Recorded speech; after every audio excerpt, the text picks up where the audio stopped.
The Infinite Mind Atlas YouTube channel. The Importance of Being Earnest, a trivial comedy by Oscar Wilde. First act. Scene. Morning room in Algernon's flat in Half Moon Street. The room is luxuriously and artistically furnished. The sound of a piano is heard in the adjoining room. Lane is arranging afternoon tea on the table, and after the music has ceased, Algernon enters. Algernon. Did you hear what I was playing, Lane? Lane. I didn't think it polite to listen, sir. Algernon. I'm sorry for that, for your sake.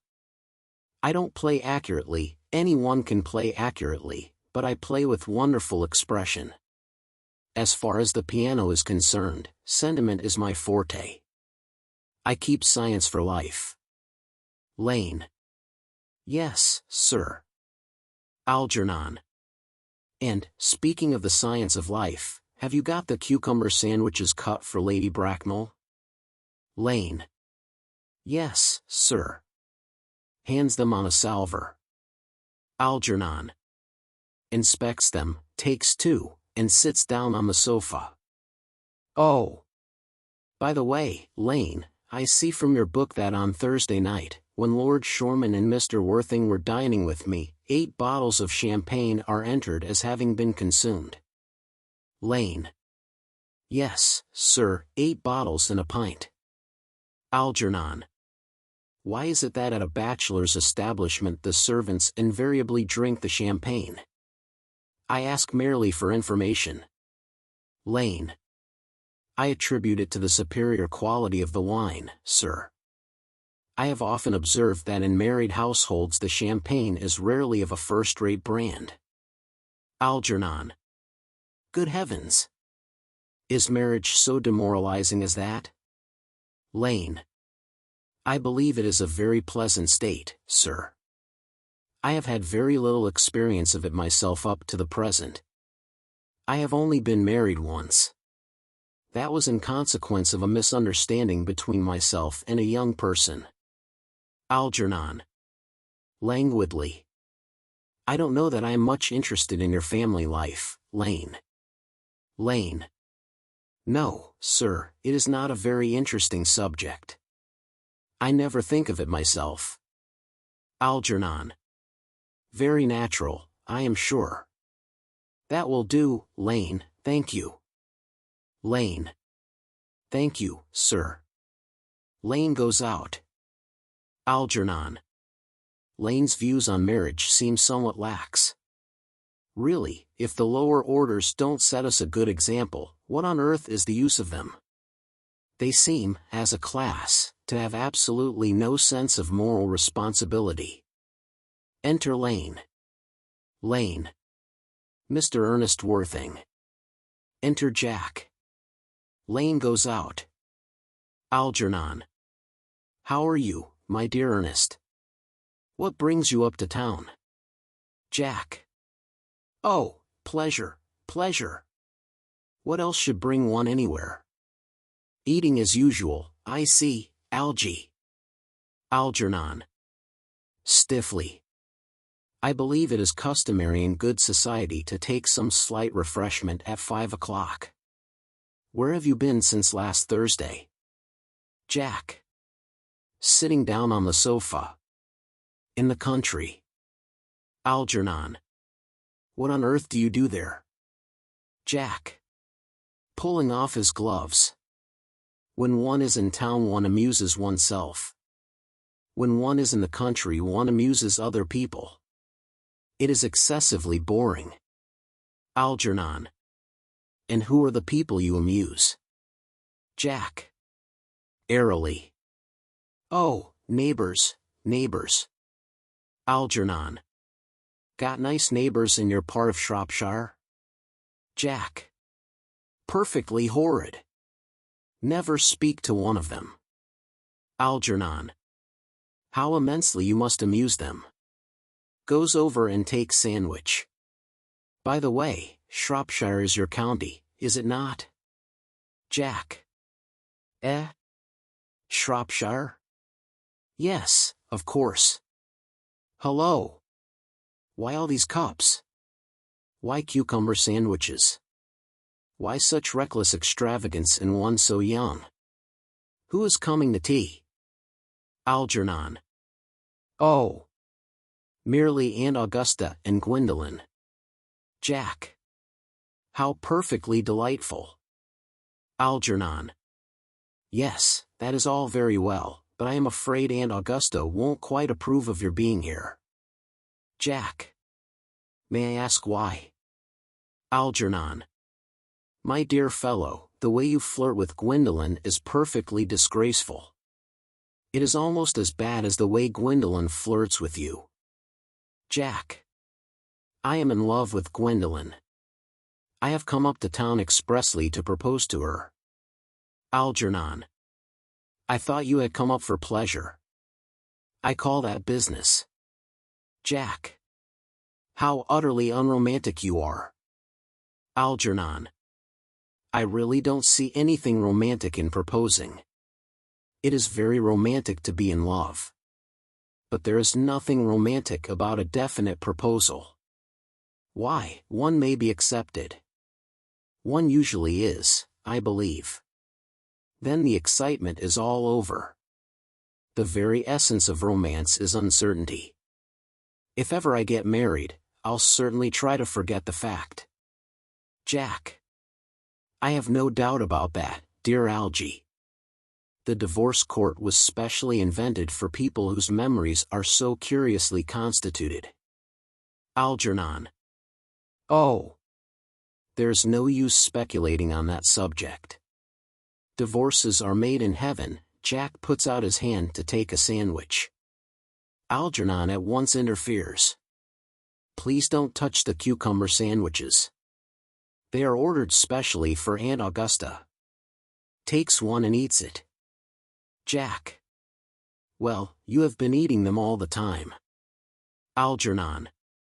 That is quite a different matter. She is my aunt. Takes plate from below. Have some bread and butter. The bread and butter is for Gwendolen. Gwendolen is devoted to bread and butter. Jack. Advancing to table and helping himself. And very good bread and butter it is too. Algernon. Well, my dear fellow, you need not eat as if you were going to eat at all. You behave as if you were married to her already. You are not married to her already, and I don't think you ever will be. Jack. Why on earth do you say that? Algernon. Well, in the first place, girls never marry the men they flirt with. Girls don't think it right. Jack. Oh, that is nonsense. Algernon. It isn't. It is a great truth. It accounts for the extraordinary number of bachelors that one sees all over the place. In the second place, I don't give my consent. Jack. Your consent. Algernon. My dear fellow, Gwendolen is my first cousin. And before I allow you to marry her, you will have to clear up the whole question of Cecily. Rings bell. Jack. Cecily. What on earth do you mean? What do you mean, Algy, by Cecily? I don't know anyone of the name of Cecily. Enter Lane. Algernon. Bring me that cigarette case Mr. Worthing left in the smoking room the last time he dined here. Lane. Yes, sir. Lane goes out. Jack. Do you mean to say you have had my cigarette case all this time? I wish to goodness you had let me know. I have been writing frantic letters to Scotland Yard about it. I was very nearly offering a large reward. Algernon. Well, I wish you would offer one. I happen to be more than usually hard up. Jack. There's no good offering a large reward now that the thing is found. Enter Lane with the cigarette case on a salver. Algernon takes it at once. Lane goes out. Algernon. I think that is rather mean of you, Ernest, I must say. opens case and examines it. However, it makes no matter, for, now that I look at the inscription inside, I find that the thing isn't yours after all. Jack. Of course it's mine. Moving to him. You have seen me with it 100 times, and you have no right whatsoever to read what is written inside. It is a very ungentlemanly thing to read a private cigarette case. Algernon. Oh. It is absurd to have a hard and fast rule about what one should read and what one shouldn't. More than half of modern culture depends on what one shouldn't read. Jack. I am quite aware of the fact, and I don't propose to discuss modern culture. It isn't the sort of thing one should talk of in private. I simply want my cigarette case back. Algernon. Yes, but this isn't your cigarette case. This cigarette case is a present from someone of the name of Cecily, and you said you didn't know anyone of that name. Jack. Well, if you want to know, Cecily happens to be my aunt. Algernon. Your aunt? Jack. Yes. Charming old lady she is, too. Lives at Tunbridge Wells. Just give it back to me, Algie. Algernon. Retreating to back of sofa. But why does she call herself Little Cecily if she is your aunt and lives at Tunbridge Wells? Reading. From Little Cecily with her fondest love. Jack. Moving to sofa and kneeling upon it. My dear fellow, what on earth is there in that? Some ants are tall, some ants are not tall. That is a matter that surely an ant may be allowed to decide for herself. You seem to think that every ant should be exactly like your aunt. That is absurd. For heaven's sake, give me back my cigarette case. Follows Algernon round the room. Algernon. Yes. But why does your aunt call you her uncle? From Little Cecily, with her fondest love to her dear Uncle Jack. There is no objection, I admit, to an aunt being a small aunt, but why an aunt, no matter what her size may be, should call her own nephew her uncle, I can't quite make out. Besides, your name isn't Jack at all, it is Ernest. Jack. It isn't Ernest, it's Jack. Algernon. You have always told me it was Ernest. I have introduced you to everyone as Ernest. You answer to the name of Ernest. You look as if your name was Ernest. You are the most earnest-looking person I ever saw in my life. It is perfectly absurd your saying that your name isn't Ernest. It's on your cards. Here is one of them. Taking it from case. Mr. Ernest Worthing, B. 4, The Albany. I'll keep this as a proof that your name is Ernest if ever you attempt to deny it to me, or to Gwendolen, or to anyone else. Puts the card in his pocket. Jack. Well, my name is Ernest in town and Jack in the country, and the cigarette case was given to me in the country. Algernon. Yes, but that does not account for the fact that your small Aunt Cecily, who lives at Tunbridge Wells, calls you her dear uncle. Come, old boy, you had much better have the thing out at once. Jack. My dear Algie, you talk exactly as if you were a dentist. It is very vulgar to talk like a dentist when one isn't a dentist. It produces a false impression. Algernon. Well, that is exactly what dentists always do. Now, go on. Tell me the whole thing. I may mention that I have always suspected you of being a confirmed and secret Bunburyist, and I am quite sure of it now. Jack. Bunburyist? What on earth do you mean by a Bunburyist? Algernon. I'll reveal to you the meaning of that incomparable expression as soon as you are kind enough to inform me why you are Ernest in town and Jack in the country. Jack. Well, produce my cigarette case first. Algernon. Here it is. Hands cigarette case. Now produce your explanation, and pray make it improbable. Sits on sofa. Jack. My dear fellow, there is nothing improbable about my explanation at all. In fact, it's perfectly ordinary. Old Mr. Thomas Cardew, who adopted me when I was a little boy, made me in his will guardian to his granddaughter, Miss Cecily Cardew. Cecily, who addresses me as her uncle from motives of respect that you could not possibly appreciate, lives at my place in the country under the charge of her admirable governess, Miss Prism. Algernon. Where is that place in the country, by the way?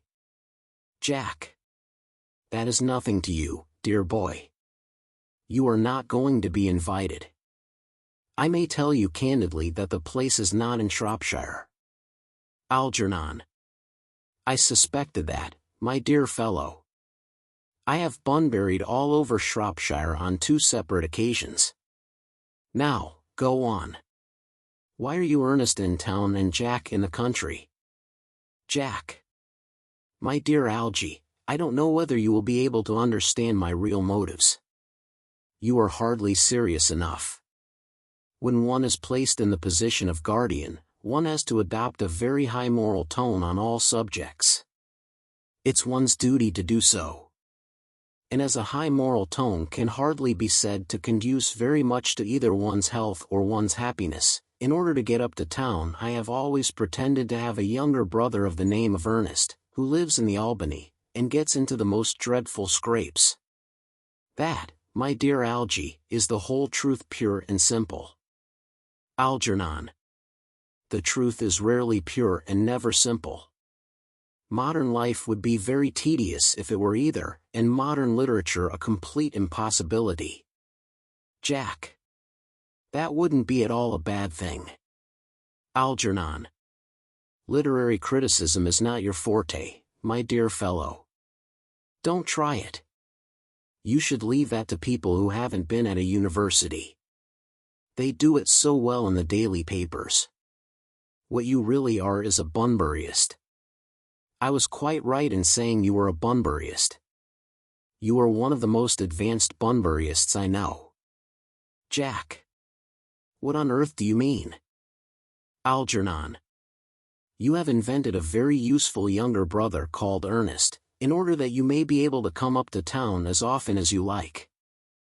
I have invented an invaluable permanent invalid called Bunbury, in order that I may be able to go down into the country whenever I choose. Bunbury is perfectly invaluable. If it wasn't for Bunbury's extraordinary bad health, for instance, I wouldn't be able to dine with you at Willis's tonight, for I have been really engaged to Aunt Augusta for more than a week. Jack. I haven't asked you to dine with me anywhere tonight. Algernon. I know. You are absurdly careless about sending out invitations. It is very foolish of you. Nothing annoys people so much as not receiving invitations. Jack. You had much better dine with your Aunt Augusta. Algernon. I haven't the smallest intention of doing anything of the kind. To begin with, I dine there on Monday, and once a week is quite enough to dine with one's own relations. In the second place, whenever I do dine there I am always treated as a member of the family, and sent down with either no woman at all, or 2. In the third place, I know perfectly well whom she will place me next to, tonight. She will place me next Mary Farquhar, who always flirts with her own husband across the dinner table. That is not very pleasant. Indeed, it is not even decent, and that sort of thing is enormously on the increase. The amount of women in London who flirt with their own husbands is perfectly scandalous. It looks so bad. It is simply washing one's clean linen in public. Besides, now that I know you to be a confirmed Bunburyist, I naturally want to talk to you about Bunburying. I want to tell you the rules. Jack. I'm not a Bunburyist at all. If Gwendolen accepts me, I am going to kill my brother, indeed I think I'll kill him in any case. Cecily is a little too much interested in him. It is rather a bore. So I am going to get rid of Ernest. and I strongly advise you to do the same with with your invalid friend who has the absurd name. Algernon. Nothing will induce me to part with Bunbury, and if you ever get married, which seems to me extremely problematic, you will be very glad to know Bunbury. A man who marries without knowing Bunbury has a very tedious time of it. Jack. That is nonsense. If I marry a charming girl like Gwendolen, and she is the only girl I ever saw in my life that I would marry, I certainly won't want to know Bunbury. Algernon. Then your wife will. You don't seem to realize that in married life 3 is company and 2 is none. Jack. Sententiously. That, my dear young friend, is the theory that the corrupt French drama has been propounding for the last 50 years. Algernon. Yes, and that the happy English home has proved in half the time. Jack. For heaven's sake, don't try to be cynical. It's perfectly easy to be cynical. Algernon. My dear fellow, it isn't easy to be anything nowadays. There's such a lot of beastly competition about. The sound of an electric bell is heard. Ah. That must be Aunt Augusta. Only relatives, or creditors, ever ring in that Wagnerian manner. Now, if I get her out of the way for 10 minutes, so that you can have an opportunity for proposing to Gwendolen, may I dine with you tonight at Willis's? Jack. I suppose so, if you want to. Algernon. Yes, but you must be serious about it. I hate people who are not serious about meals. It is so shallow of them. Enter Lane. Lane. Lady Bracknell and Miss Fairfax. Algernon goes forward to meet them. Enter Lady Bracknell and Gwendolen. Lady Bracknell. Good afternoon, dear Algernon, I hope you are behaving very well. Algernon. I'm feeling very well, Aunt Augusta. Lady Bracknell. That's not quite the same thing. In fact, the two things rarely go together. Seized Jack and bows to him with icy coldness. Algernon. To Gwendolen. Dear me, you are smart. Gwendolen. I am always smart. Am I not, Mr. Worthing? Jack. You're quite perfect, Miss Fairfax. Gwendolen. Oh. I hope I am not that. It would leave no room for developments, and I intend to develop in many directions. Gwendolen and Jack sit down together in the corner. Lady Bracknell. I'm sorry if we are a little late, Algernon, but I was obliged to call on dear Lady Harbury. I hadn't been there since her poor husband's death. I never saw a woman so altered, she looks quite 20 years younger. And now I'll have a cup of tea, and one of those nice cucumber sandwiches you promised me. Algernon. Certainly, Aunt Augusta. Goes over to tea table. Lady Bracknell. Won't you come and sit here, Gwendolen? Gwendolen. Thanks, Mama, I'm quite comfortable where I am. Algernon. Picking up empty plate in horror. Good heavens. Lane. Why are there no cucumber sandwiches? I ordered them specially. Lane. Gravely. There were no cucumbers in the market this morning, sir. I went down twice. Algernon. No cucumbers. Lane. No, sir. Not even for ready money. Algernon. That will do, Lane, thank you. Lane. Thank you, sir. Goes out. Algernon. I am greatly distressed, Aunt Augusta, about there being no cucumbers, not even for ready money. Lady Bracknell. It really makes no matter, Algernon. I had some crumpets with Lady Harbury, who seems to me to be living entirely for pleasure now. Algernon. I hear her hair has turned quite gold from grief.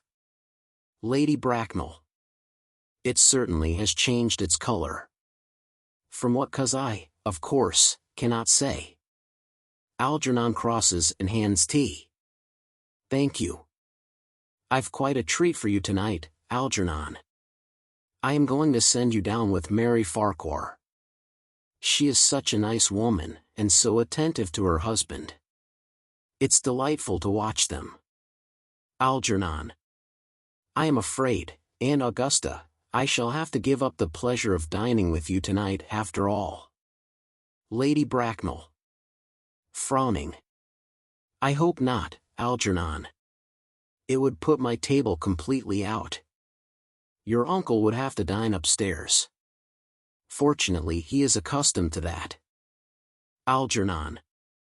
It is a great bore, and, I need hardly say, a terrible disappointment to me, but the fact is I have just had a telegram to say that my poor friend Bunbury is very ill again. Exchanges glances with Jack. They seem to think I should be with him. Lady Bracknell. It is very strange. This Mr. Bunbury seems to suffer from curiously bad health. Algernon. Yes, poor Bunbury is a dreadful invalid. Lady Bracknell. Well, I must say, Algernon, that I think it is high time that Mr. Bunbury made up his mind whether he was going to live or to die. This shilly-shallying with the question is absurd. Nor do I in any way approve of the modern sympathy with invalids. I consider it morbid. Illness of any kind is hardly a thing to be encouraged in others. Health is the primary duty of life. I am always telling that to your poor uncle, but he never seems to take much notice, as far as any improvement in his ailment goes. I should be much obliged if you would ask Mr. Bunbury, from me, to be kind enough not to have a relapse on Saturday, for I rely on you to arrange my music for me. It is my last reception, and one wants something that will encourage conversation, particularly at the end of the season when every one has practically said whatever they had to say, which, in most cases, was probably not much. Algernon. I'll speak to Bunbury, Aunt Augusta, if he is still conscious, and I think I can promise you he'll be all right by Saturday. Of course the music is a great difficulty. You see, if one plays good music, people don't listen, and if one plays bad music people don't talk. But I'll run over the program I've drawn out, if you will kindly come into the next room for a moment. Lady Bracknell. Thank you, Algernon. It is very thoughtful of you. Rising, and following Algernon. I'm sure the program will be delightful, after a few expurgations. French songs I cannot possibly allow. People always seem to think that they are improper, and either look shocked, which is vulgar, or laugh, which is worse. But German sounds a thoroughly respectable language, and indeed, I believe is so. Gwendolen, you will accompany me. Gwendolen. Certainly, Mamma. Lady Bracknell and Algernon go into the music room, Gwendolen remains behind. Jack. Charming day it has been, Miss Fairfax. Gwendolen. Pray don't talk to me about the weather, Mr. Worthing. Whenever people talk to me about the weather, I always feel quite certain that they mean something else. And that makes me so nervous. Jack. I do mean something else. Gwendolen. I thought so. In fact, I am never wrong. Jack. And I would like to be allowed to take advantage of Lady Bracknell's temporary absence. Gwendolen. I would certainly advise you to do so. Mamma has a way of coming back suddenly into a room that I have often had to speak to her about. Jack. Nervously. Miss Fairfax, ever since I met you I have admired you more than any girl I have ever met since I met you. Gwendolen. Yes, I am quite well aware of the fact. And I often wish that in public, at any rate, you had been more demonstrative. For me you have always had an irresistible fascination. Even before I met you I was far from indifferent to you. Jack looks at her in amazement. We live, as I hope you know, Mr. Worthing, in an age of ideals. The fact is constantly mentioned in the more expensive monthly magazines, and has reached the provincial pulpits, I am told, and my ideal has always been to love someone of the name of Ernest. There is something in that name that inspires absolute confidence. The moment Algernon first mentioned to me that he had a friend called Ernest, I knew I was destined to love you. Jack. You really love me, Gwendolen? Gwendolen. Passionately. Jack. Darling. You don't know how happy you've made me. Gwendolen. My own Ernest. Jack. But you don't really mean to say that you couldn't love me if my name wasn't Ernest? Gwendolen. But your name is Ernest. Jack. Yes, I know it is. But supposing it was something else? Do you mean to say you couldn't love me then? Gwendolen. Glibly. Ah. That is clearly a metaphysical speculation, and like most metaphysical speculations has very little reference at all to the actual facts of real life, as we know them. Jack. Personally, darling, to speak quite candidly, I don't much care about the name of Ernest. I don't think the name suits me at all. Gwendolen. It suits you perfectly. It is a divine name. It has a music of its own. It produces vibrations. Jack. Well, really, Gwendolen, I must say that I think there are lots of other much nicer names. I think Jack, for instance, a charming name. Gwendolen. Jack? No, there is very little music in the name Jack, if any at all, indeed. It does not thrill. It produces absolutely no vibrations. I have known several Jacks, and they all, without exception, were more than usually plain. Besides, Jack is a notorious domesticity for John. And I pity any woman who is married to a man called John. She would probably never be allowed to know the entrancing pleasure of a single moment's solitude. The only really safe name is Ernest. Jack. Gwendolen, I must get christened at once. I mean, we must get married at once. There is no time to be lost. Gwendolen. Married, Mr. Worthing? Jack. Astounded. Well, surely.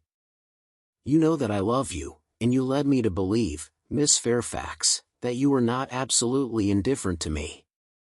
Gwendolen. I adore you. But you haven't proposed to me yet. Nothing has been said at all about marriage. The subject has not even been touched on. Jack. Well, may I propose to you now? Gwendolen. I think it would be an admirable opportunity. And to spare you any possible disappointment, Mr. Worthing, I think it only fair to tell you quite frankly beforehand that I am fully determined to accept you. Jack. Gwendolen. Gwendolen. Yes, Mr. Worthing, what have you got to say to me? Jack. You know what I have got to say to you. Gwendolen. Yes, but you don't say it. Jack. Gwendolen, will you marry me? Goes on his knees. Gwendolen. Of course I will, darling. How long you have been about it. I am afraid you have had very little experience in how to propose. Jack.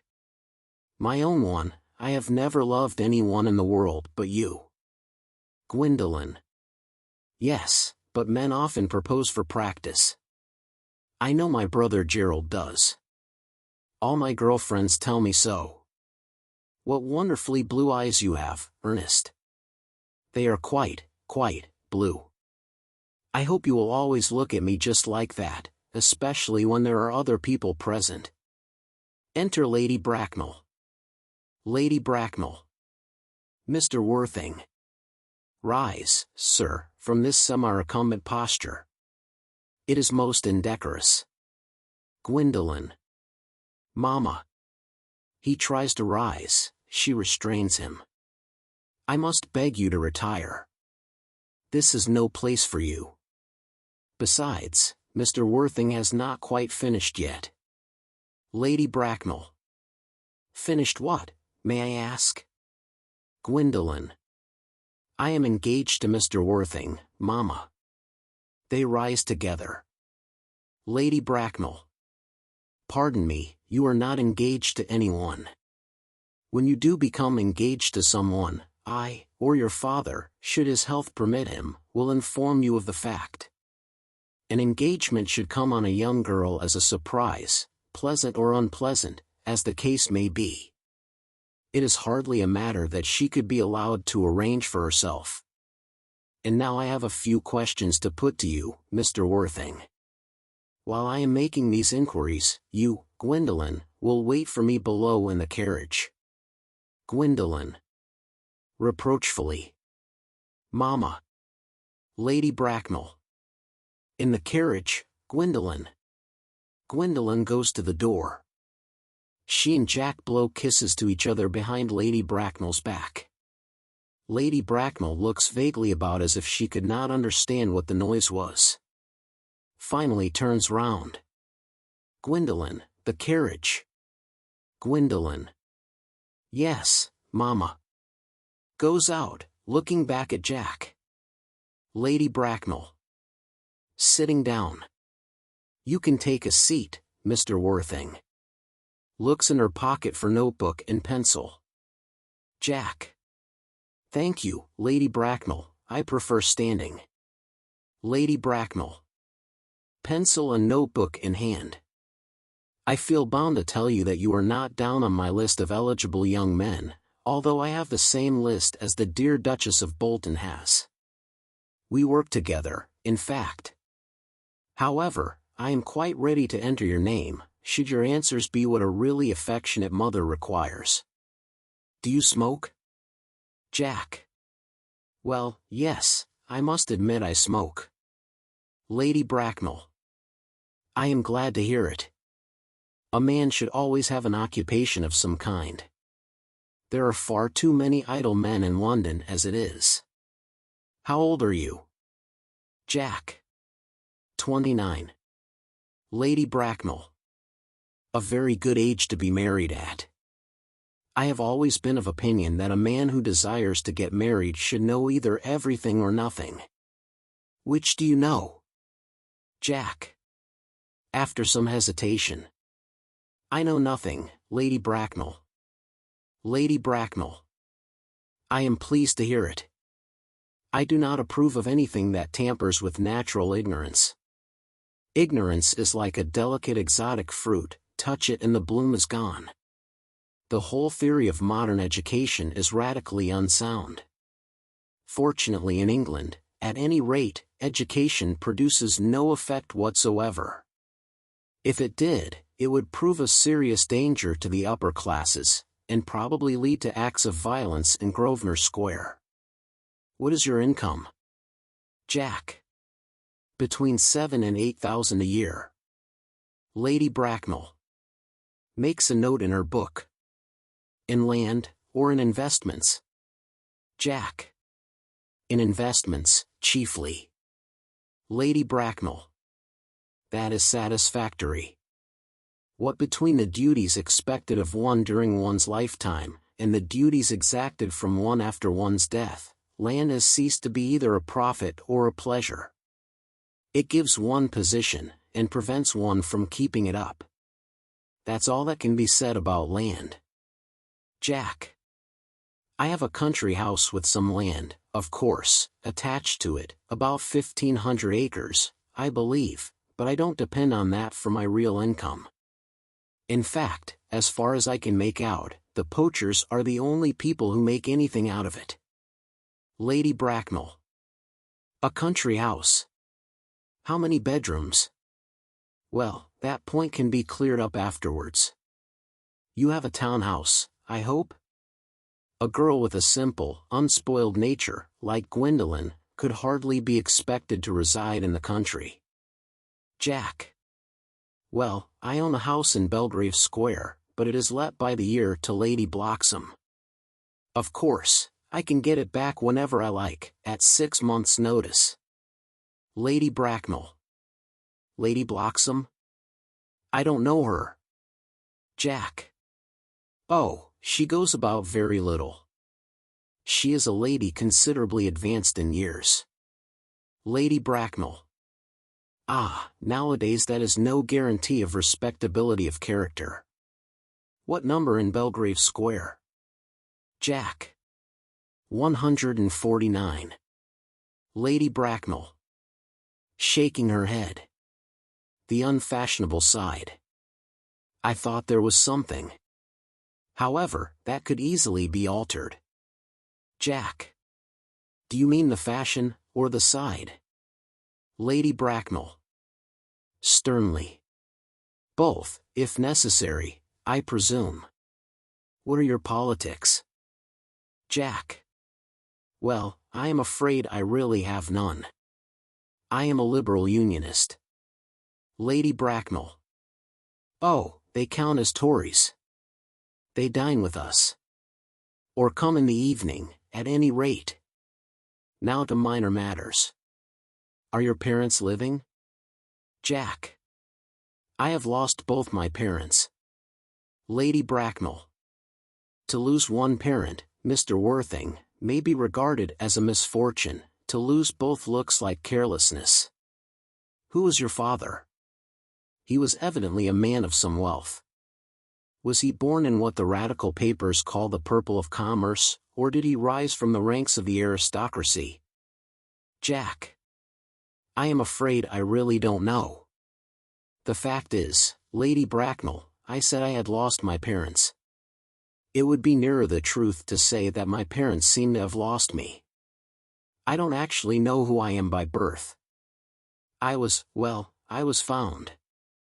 Lady Bracknell. Found. Jack. The late Mr. Thomas Cardew, an old gentleman of a very charitable and kindly disposition, found me, and gave me the name of Worthing, because he happened to have a first-class ticket for Worthing in his pocket at the time. Worthing is a place in Sussex. It is a seaside resort. Lady Bracknell. Where did the charitable gentleman who had a first-class ticket for this seaside resort find you? Jack. Gravely. In a handbag. Lady Bracknell. A handbag? Jack. Very seriously. Yes, Lady Bracknell. I was in a handbag, a somewhat large, black leather handbag, with handles to it, an ordinary handbag in fact. Lady Bracknell. In what locality did this Mr. James, or Thomas, Cardew come across this ordinary handbag? Jack. In the cloakroom at Victoria Station. It was given to him in mistake for his own. Lady Bracknell. The cloakroom at Victoria Station? Jack. Yes. The Brighton line. Lady Bracknell. The line is immaterial. Mr. Worthing, I confess I feel somewhat bewildered by what you have just told me. To be born, or at any rate bred, in a handbag, whether it had handles or not, seems to me to display a contempt for the ordinary decencies of family life that reminds one of the worst excesses of the French Revolution. And I presume you know what that unfortunate movement led to? As for the particular locality in which the handbag was found, a cloakroom at a railway station might serve to conceal a social indiscretion, has probably, indeed, been used for that purpose before now, but it could hardly be regarded as an assured basis for a recognized position in good society. Jack. May I ask you then what you would advise me to do? I need hardly say I would do anything in the world to ensure Gwendolen's happiness. Lady Bracknell. I would strongly advise you, Mr. Worthing, to try and acquire some relations as soon as possible, and to make a definite effort to produce at any rate one parent, of either sex, before the season is quite over. Jack. Well, I don't see how I could possibly manage to do that. I can produce the handbag at any moment. It is in my dressing room at home. I really think that should satisfy you, Lady Bracknell. Lady Bracknell. Me, sir. What has it to do with me? You can hardly imagine that I and Lord Bracknell would dream of allowing our only daughter, a girl brought up with the utmost care, to marry into a cloakroom, and form an alliance with a parcel? Good morning, Mr. Worthing. Lady Bracknell sweeps out in majestic indignation. Jack. Good morning. Algernon, from the other room, strikes up the wedding march. Jack looks perfectly furious, and goes to the door. For goodness sake, don't play that ghastly tune, Algie. How idiotic you are. The music stops and Algernon enters cheerily. Algernon. Didn't it go off all right, old boy? You don't mean to say Gwendolen refused you? I know it is a way she has. She is always refusing people. I think it is most ill-natured of her. Jack. Oh, Gwendolen is as right as a trivet. As far as she is concerned, we are engaged. Her mother is perfectly unbearable. Never met such a gorgon. I don't really know what a gorgon is like, but I am quite sure that Lady Bracknell is one. In any case, she is a monster, without being a myth, which is rather unfair. I beg your pardon, Algie, I suppose I shouldn't talk about your own aunt in that way before you. Algernon. My dear boy, I love hearing my relations abused. It is the only thing that makes me put up with them at all. Relations are simply a tedious pack of people who haven't got the remotest knowledge of how to live, nor the smallest instinct about when to die. Jack. Oh, that is nonsense. Algernon. It isn't. Jack. Well, I won't argue about the matter. You always want to argue about things. Algernon. That is exactly what things were originally made for. Jack. Upon my word, if I thought that, I'd shoot myself. A pause. You don't think there's any chance of Gwendolen becoming like her mother in about 150 years, do you, Algie? Algernon. All women become like their mothers. That is their tragedy. No man does. That's his. Jack. Is that clever? Algernon. It is perfectly phrased. And quite as true as any observation in civilized life should be.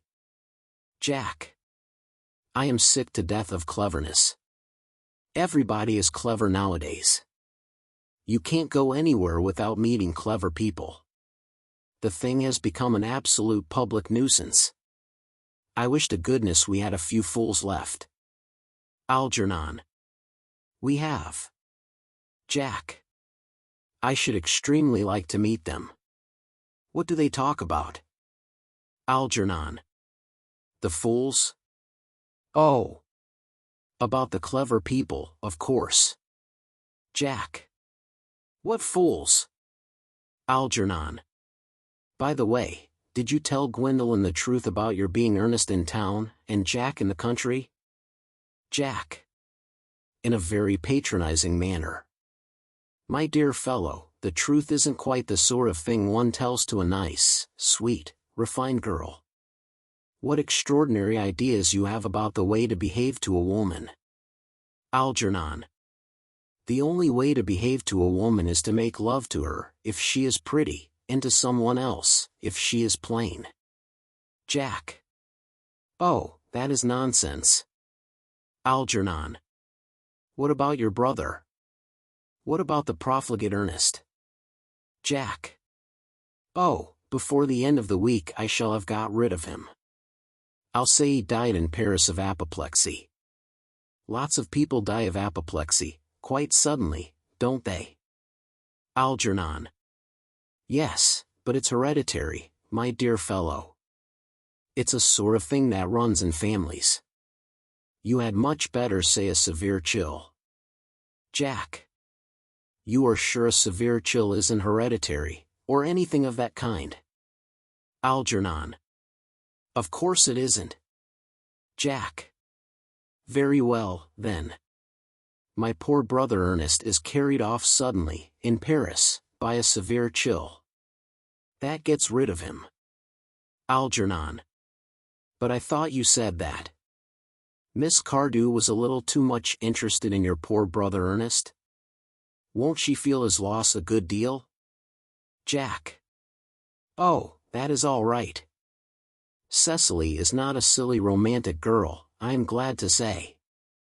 She has got a capital appetite, goes long walks, and pays no attention at all to her lessons. Algernon. I would rather like to see Cecily.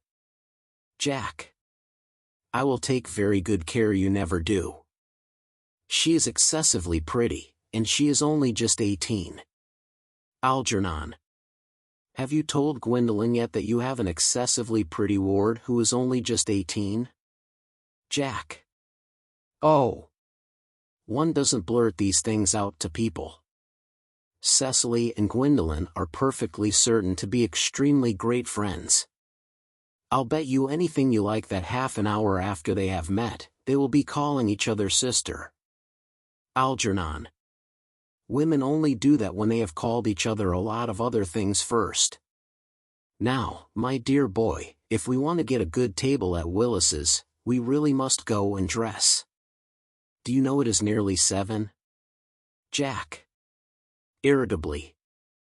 Oh. It always is nearly 7. Algernon. Well, I'm hungry. Jack. I never knew you when you weren't. Algernon. What shall we do after dinner? Go to a theater? Jack. Oh no. I loathe listening. Algernon. Well, let us go to the club. Jack. Oh, no. I hate talking. Algernon. Well, we might trot round to the Empire at 10? Jack. Oh, no. I can't bear looking at things. It is so silly. Algernon. Well, what shall we do? Jack. Nothing. Algernon. It is awfully hard work doing nothing. However, I don't mind hard work where there is no definite object of any kind. Enter Lane. Lane. Miss Fairfax. Enter Gwendolen. Lane goes out. Algernon. Gwendolen, upon my word. Gwendolen. Algy, kindly turn your back. I have something very particular to say to Mr. Worthing. Algernon. Really, Gwendolen, I don't think I can allow this at all. Gwendolen. Algy, you always adopt a strictly immoral attitude towards life. You are not quite old enough to do that. Algernon retires to the fireplace. Jack. My own darling. Gwendolen. Ernest, we may never be married. From the expression on Mama's face, I fear we never shall. Few parents nowadays pay any regard to what their children say to them. The old-fashioned respect for the young is fast dying out. Whatever influence I ever had over Mama, I lost at the age of 3. But although she may prevent us from becoming man and wife, and I may marry someone else, and marry often, nothing that she can possibly do can alter my eternal devotion to you. Jack. Dear Gwendolen. Gwendolen. The story of your romantic origin, as related to me by Mama, with unpleasing comments, has naturally stirred the deeper fibers of my nature. Your Christian name has an irresistible fascination.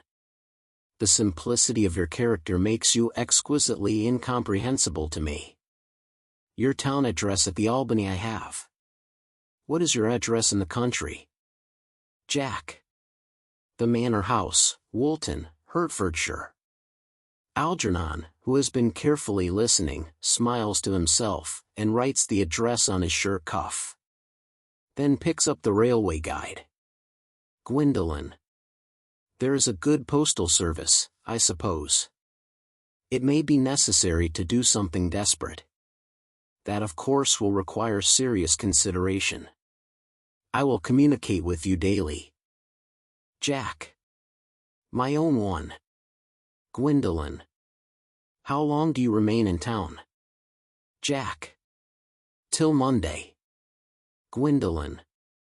Good. Algy, you may turn round now. Algernon.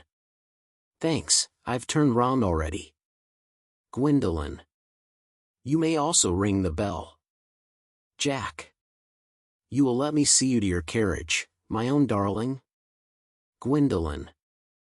Certainly. Jack. To Lane, who now enters. I will see Miss Fairfax out. Lane. Yes, sir. Jack and Gwendolen go off. Lane presents several letters on a salver to Algernon. It is to be surmised that they are bills, as Algernon, after looking at the envelopes, tears them up. Algernon. A glass of sherry, Lane. Lane. Yes, sir. Algernon. Tomorrow, Lane, I'm going Bunburying. Lane. Yes, sir. Algernon. I shall probably not be back till Monday. You can put up my dress clothes, my smoking jacket, and all the Bunbury suits. Lane. Yes, sir. Handing sherry. Algernon. I hope tomorrow will be a fine day, Lane. Lane. It never is, sir. Algernon. Lane, you're a perfect pessimist. Lane. I do my best to give satisfaction, sir. Enter Jack. Lane goes off. Jack. There's a sensible, intellectual girl. The only girl I ever cared for in my life. Algernon is laughing immoderately. What on earth are you so amused at? Algernon. Oh, I'm a little anxious about poor Bunbury, that is all. Jack. If you don't take care, your friend Bunbury will get you into a serious scrape someday. Algernon. I love scrapes. They are the only things that are never serious. Jack. Oh, that's nonsense, Algy. You never talk anything but nonsense. Algernon. Nobody ever does. Jack looks indignantly at him, and leaves the room. Algernon lights a cigarette, reads his shirt cuff, and smiles. Act drop. Second act. Scene. Garden at the manor house. A flight of gray stone steps leads up to the house. The garden, an old-fashioned one, full of roses. Time of year, July. Basket chairs, and a table covered with books, are set under a large yew tree. Miss Prism discovered seated at the table. Cecily is at the back watering flowers. Miss Prism. Calling. Cecily, Cecily. Surely such a utilitarian occupation as the watering of flowers is rather Moulton's duty than yours? Especially at a moment when intellectual pleasures await you. Your German grammar is on the table. Pray open it at page 15. We will repeat yesterday's lesson. Cecily. Coming over very slowly. But I don't like German. It isn't at all a becoming language. I know perfectly well that I look quite plain after my German lesson. Miss Prism. Child, you know how anxious your guardian is that you should improve yourself in every way. He laid particular stress on your German, as he was leaving for town yesterday. Indeed, he always lays stress on your German when he is leaving for town. Cecily. Dear Uncle Jack is so very serious. Sometimes he is so serious that I think he cannot be quite well. Miss Prism. Drawing herself up. Your guardian enjoys the best of health, and his gravity of demeanor is especially to be commended in one so comparatively young as he is. I know no one who has a higher sense of duty and responsibility. Cecily. I suppose that is why he often looks a little bored when we three are together. Miss Prism. Cecily. I am surprised at you. Mr. Worthing has many troubles in his life. Idle merriment and triviality would be out of place in his conversation. You must remember his constant anxiety about that unfortunate young man, his brother. Cecily. I wish Uncle Jack would allow that unfortunate young man, his brother, to come down here sometimes. We might have a good influence over him, Miss Prism. I am sure you certainly would. You know German, and geology, and things of that kind influence a man very much. Cecily begins to write in her diary. Miss Prism. Shaking her head. I do not think that even I could produce any effect on a character that, according to his own brother's admission, is irretrievably weak and vacillating. Indeed, I am not sure that I would desire to reclaim him. I am not in favor of this modern mania for turning bad people into good people at a moment's notice. As a man sows, so let him reap. You must put away your diary, Cecily. I really don't see why you should keep a diary at all. Cecily. I keep a diary in order to enter the wonderful secrets of my life. If I didn't write them down, I should probably forget all about them. Miss Prism. Memory, my dear Cecily, is the diary that we all carry about with us. Cecily. Yes, but it usually chronicles the things that have never happened, and couldn't possibly have happened. I believe that memory is responsible for nearly all the 3-volume novels that Moody sends us. Miss Prism. Do not speak slightingly of the 3-volume novel, Cecily. I wrote one myself in earlier days. Cecily. Did you really, Miss Prism? How wonderfully clever you are. I hope it did not end happily. I don't like novels that end happily. They depress me so much. Miss Prism. The good ended happily, and the bad unhappily. That is what fiction means. Cecily.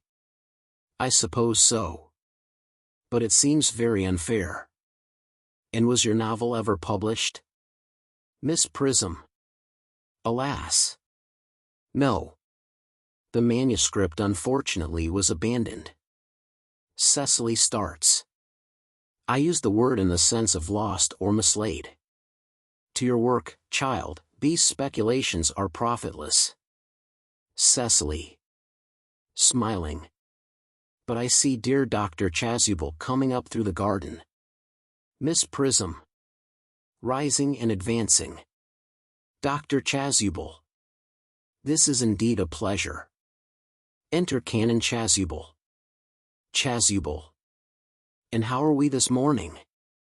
Miss Prism, you are, I trust, well? Cecily. Miss Prism has just been complaining of a slight headache.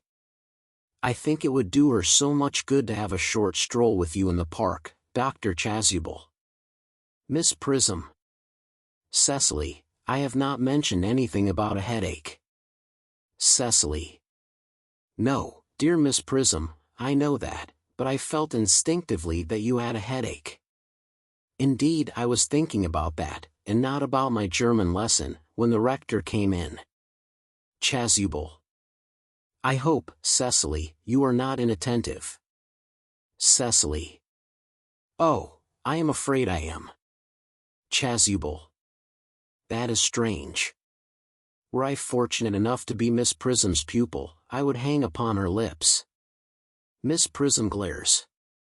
I spoke metaphorically. My metaphor was drawn from bees. Ahem. Mr. Worthing, I suppose, has not returned from town yet? Miss Prism. We do not expect him till Monday afternoon. Chasuble. Ah yes, he usually likes to spend his Sunday in London. He is not one of those whose sole aim is enjoyment, as, by all accounts, that unfortunate young man his brother seems to be. But I must not disturb Egeria and her pupil any longer. Miss Prism. Egeria? My name is Letitia, Dr. Chasuble. Bowing. A classical allusion merely, drawn from the pagan authors. I shall see you both no doubt at evensong? Miss Prism. I think, dear doctor, I will have a stroll with you. I find I have a headache after all, and a walk might do it good. Chasuble. With pleasure, Miss Prism, with pleasure. We might go as far as the schools and back. Miss Prism. That would be delightful. Cecily, you will read your political economy in my absence. The chapter on the fall of the rupee you may omit. It is somewhat too sensational. Even these metallic problems have their melodramatic side. Goes down the garden with Dr. Chasuble. Cecily. Picks up books and throws them back on table. Horrid political economy. Horrid geography. Horrid German. Enter Merriman with a card on a salver. Merriman. Mr. Ernest Worthing has just driven over from the station. He has brought his luggage with him. Cecily. Takes the card and reads it. Mr. Ernest Worthing, B. 4, The Albany, W. Uncle Jack's brother. Did you tell him Mr. Worthing was in town? Merriman. Yes, Mississippi. He seemed very much disappointed. I mentioned that you and Miss Prism were in the garden. He said he was anxious to speak to you privately for a moment. Cecily. Ask Mr. Ernest Worthing to come here. I suppose you had better talk to the housekeeper about a room for him. Merriman. Yes, miss. Merriman goes off. Cecily. I have never met any really wicked person before. I feel rather frightened. I am so afraid he will look just like everyone else. Enter Algernon, very gay and debonair. He does. Algernon. Raising his hat. You are my little cousin Cecily, I'm sure. Cecily. You are under some strange mistake. I am not little. In fact, I believe I am more than usually tall for my age. Algernon is rather taken aback. But I am your cousin Cecily. You, I see from your card, are Uncle Jack's brother, my cousin Ernest, my wicked cousin Ernest. Algernon. Oh. I am not really wicked at all, cousin Cecily. You mustn't think that I am wicked. Cecily. If you are not, then you have certainly been deceiving us all in a very inexcusable manner. I hope you have not been leading a double life, pretending to be wicked and being really good all the time. That would be hypocrisy. Algernon. Looks at her in amazement. Oh. Of course I have been rather reckless. Cecily. I am glad to hear it. Algernon. In fact, now you mention the subject, I have been very bad in my own small way. Cecily. I don't think you should be so proud of that, though I am sure it must have been very pleasant. Algernon. It is much pleasanter being here with you.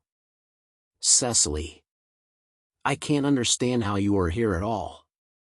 Uncle Jack won't be back till Monday afternoon. Algernon. That is a great disappointment. I am obliged to go up by the first train on Monday morning. I have a business appointment that I am anxious to miss. Cecily. Couldn't you miss it anywhere but in London? Algernon. No, the appointment is in London. Cecily. Well, I know, of course, how important it is not to keep a business engagement, if one wants to retain any sense of the beauty of life, but still I think you had better wait till Uncle Jack arrives. I know he wants to speak to you about your emigrating. Algernon. About my what? Cecily. You're emigrating. He has gone up to buy your outfit. Algernon. I certainly wouldn't let Jack buy my outfit. He has no taste in neckties at all. Cecily. I don't think you will require neckties. Uncle Jack is sending you to Australia. Algernon. Australia. I'd sooner die. Cecily. Well, he said at dinner on Wednesday night that you would have to choose between this world, the next world, and Australia. Algernon. Oh, well. The accounts I have received of Australia and the next world are not particularly encouraging. This world is good enough for me, Cousin Cecily. Cecily. Yes, but are you good enough for it? Algernon. I'm afraid I'm not that. That is why I want you to reform me. You might make that your mission, if you don't mind, Cousin Cecily. Cecily. I'm afraid I've no time, this afternoon. Algernon. Well, would you mind my reforming myself this afternoon? Cecily. It is rather quixotic of you. But I think you should try. Algernon. I will. I feel better already. Cecily. You are looking a little worse. Algernon. That is because I am hungry. Cecily. How thoughtless of me. I should have remembered that when one is going to lead an entirely new life, one requires regular and wholesome meals. Won't you come in? Algernon. Thank you. Might I have a buttonhole first? I never have any appetite unless I have a buttonhole first. Cecily. A marital meal? Picks up scissors. Algernon. No, I'd sooner have a pink rose. Cecily. Why? Cuts of flower. Algernon.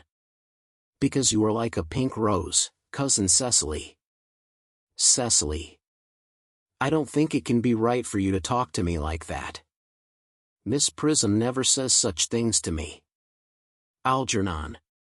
Then Miss Prism is a short-sighted old lady. Cecily puts the rose in his buttonhole. You are the prettiest girl I ever saw. Cecily. Miss Prism says that all good looks are a snare. Algernon. They are a snare that every sensible man would like to be caught in. Cecily.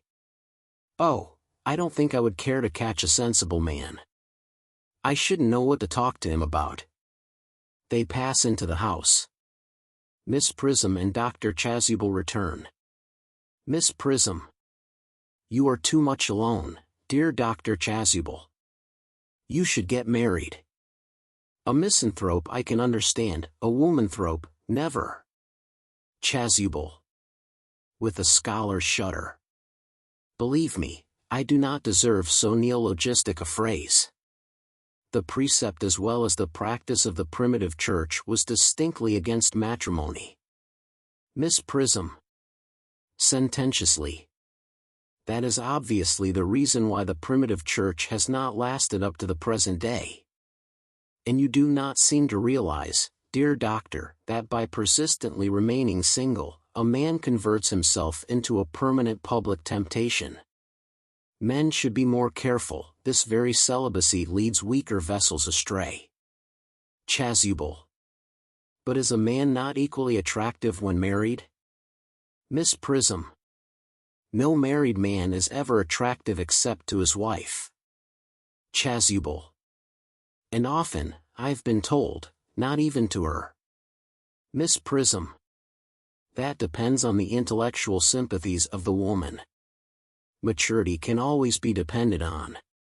Ripeness can be trusted. Young women are green. Dr. Chasuble starts. I spoke horticulturally. My metaphor was drawn from fruits. But where is Cecily? Chasuble. Perhaps she followed us to the schools. Enter Jack slowly from the back of the garden. He is dressed in the deepest mourning, with crepe hatband and black gloves. Miss Prism.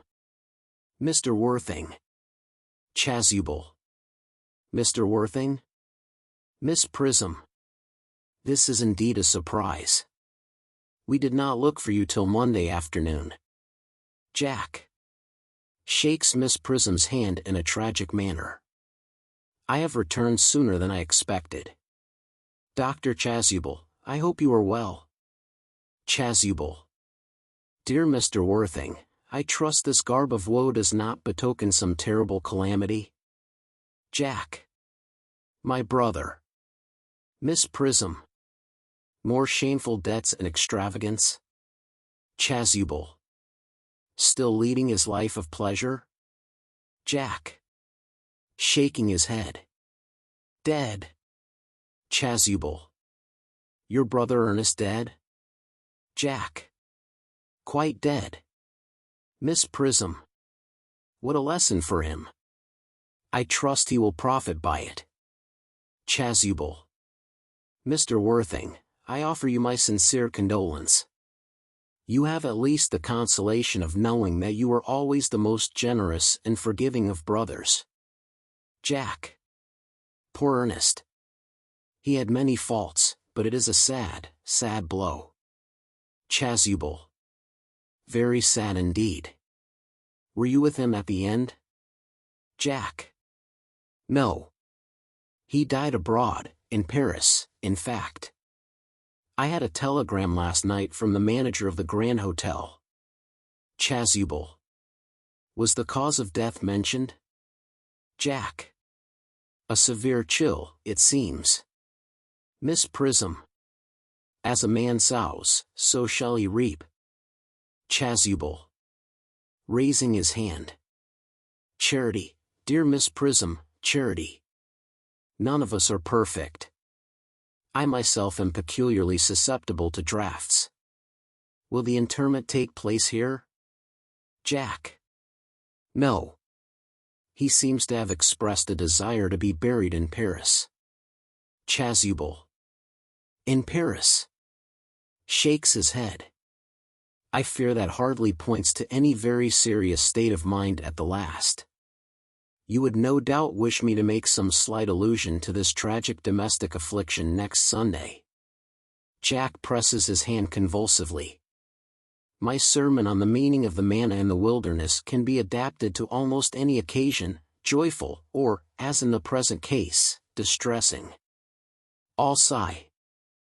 I have preached it at harvest celebrations, christenings, confirmations, on days of humiliation and festal days. The last time I delivered it was in the cathedral, as a charity sermon on behalf of the Society for the Prevention of Discontent among the Upper Orders.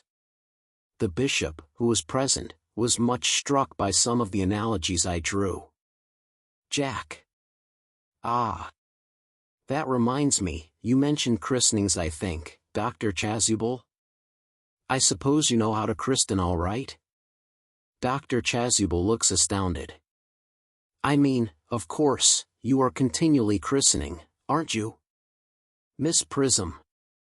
It is, I regret to say, one of the rector's most constant duties in this parish.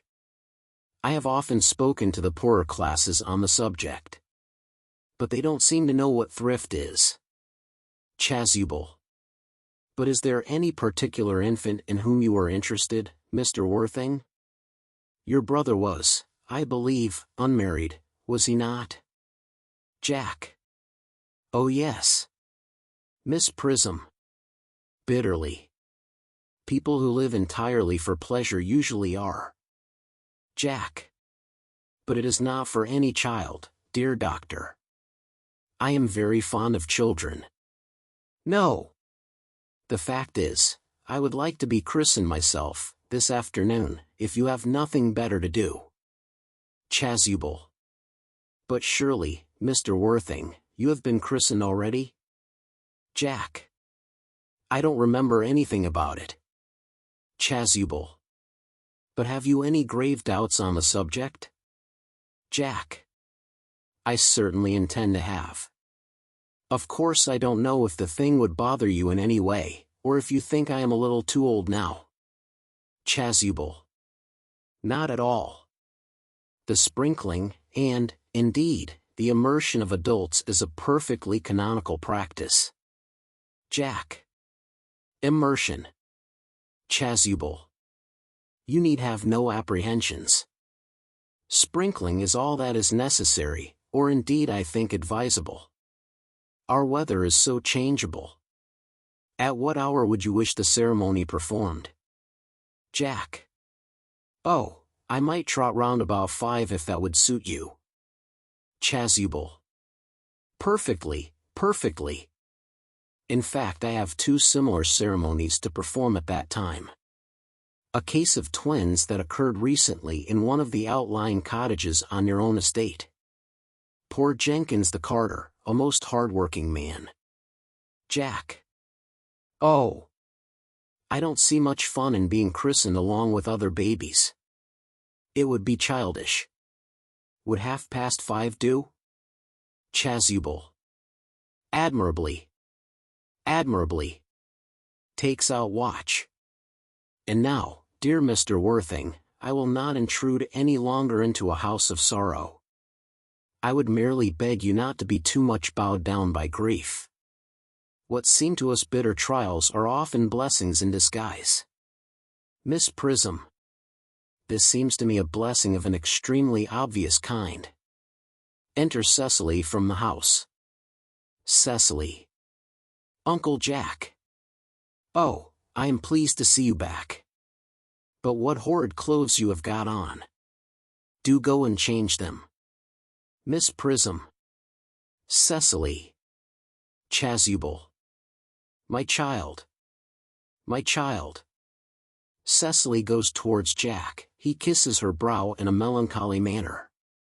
Cecily. What is the matter, Uncle Jack? Do look happy. You look as if you had toothache, and I have got such a surprise for you. Who do you think is in the dining room? Your brother. Jack. Who? Cecily. Your brother Ernest. He arrived about half an hour ago. Jack. What nonsense. I haven't got a brother. Cecily. Oh, don't say that. However badly he may have behaved to you in the past, he is still your brother. You couldn't be so heartless as to disown him. I'll tell him to come out. And you will shake hands with him, won't you, Uncle Jack? Runs back into the house.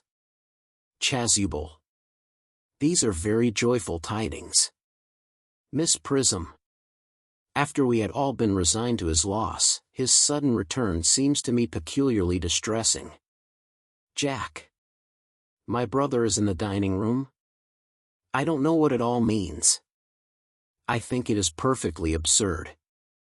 Enter Algernon and Cecily hand in hand. They come slowly up to Jack. Jack. Good heavens. Motions Algernon away. Algernon. Brother John, I have come down from town to tell you that I am very sorry for all the trouble I have given you, and that I intend to lead a better life in the future. Jack glares at him and does not take his hand. Cecily. Uncle Jack, you are not going to refuse your own brother's hand? Jack. Nothing will induce me to take his hand. I think his coming down here disgraceful. He knows perfectly well why. Cecily. Uncle Jack, do be nice. There is some good in every one. Ernest has just been telling me about his poor invalid friend Mr. Bunbury, whom he goes to visit so often. And surely there must be much good in one who is kind to an invalid, and leaves the pleasures of London to sit by a bed of pain. Jack. Oh. He has been talking about Bunbury, has he? Cecily. Yes, he has told me all about poor Mr. Bunbury, and his terrible state of health. Jack. Bunbury. Well, I won't have him talk to you about Bunbury or about anything else. It is enough to drive one perfectly frantic. Algernon. Of course I admit that the faults were all on my side. But I must say that I think that Brother John's coldness to me is peculiarly painful. I expected a more enthusiastic welcome, especially considering it is the first time I have come here. Cecily. Uncle Jack, if you don't shake hands with Ernest, I will never forgive you. Jack. Never forgive me? Cecily. Never, never, never. Jack. Well, this is the last time I shall ever do it. Shakes with Algernon and glares. Chasuble. It's pleasant, is it not, to see so perfect a reconciliation? I think we might leave the two brothers together. Miss Prism. Cecily, you will come with us. Cecily. Certainly, Miss Prism. My little task of reconciliation is over. Chasuble. You have done a beautiful action today, dear child. Miss Prism. We must not be premature in our judgments. Cecily. I feel very happy. They all go off except Jack and Algernon. Jack. You young scoundrel, Algy, you must get out of this place as soon as possible.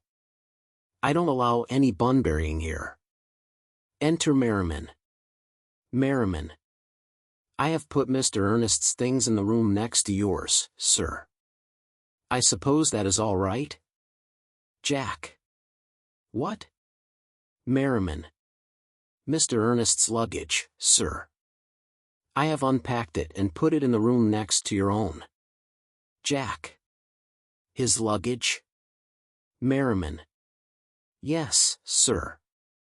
3 portmanteaus, a dressing case, 2 hat boxes, and a large luncheon basket. Algernon. I am afraid I can't stay more than a week this time. Jack. Merriman, order the dog cart at once. Mr. Ernest has been suddenly called back to town. Merriman.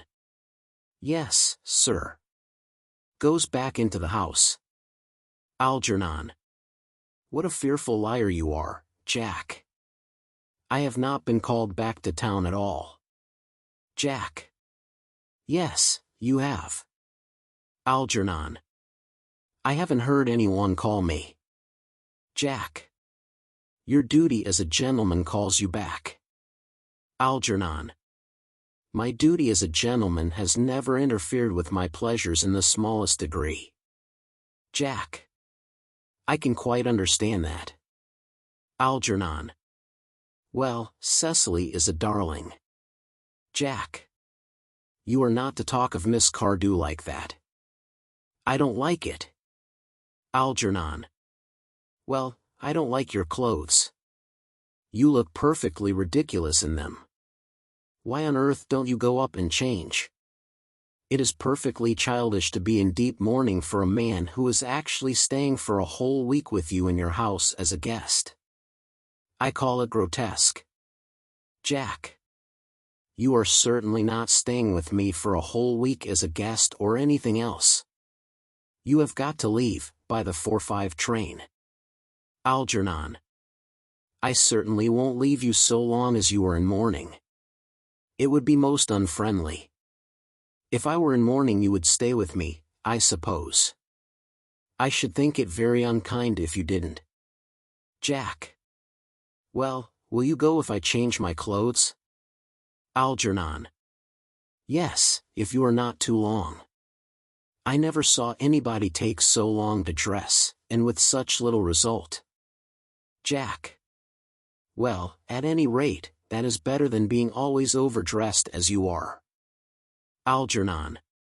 If I am occasionally a little overdressed, I make up for it by being always immensely overeducated. Jack. Your vanity is ridiculous, your conduct an outrage, and your presence in my garden utterly absurd. However, you have got to catch the 4:05, and I hope you will have a pleasant journey back to town. This Bunburying, as you call it, has not been a great success for you. Goes into the house. Algernon. I think it has been a great success. I'm in love with Cecily, and that is everything. Enter Cecily at the back of the garden.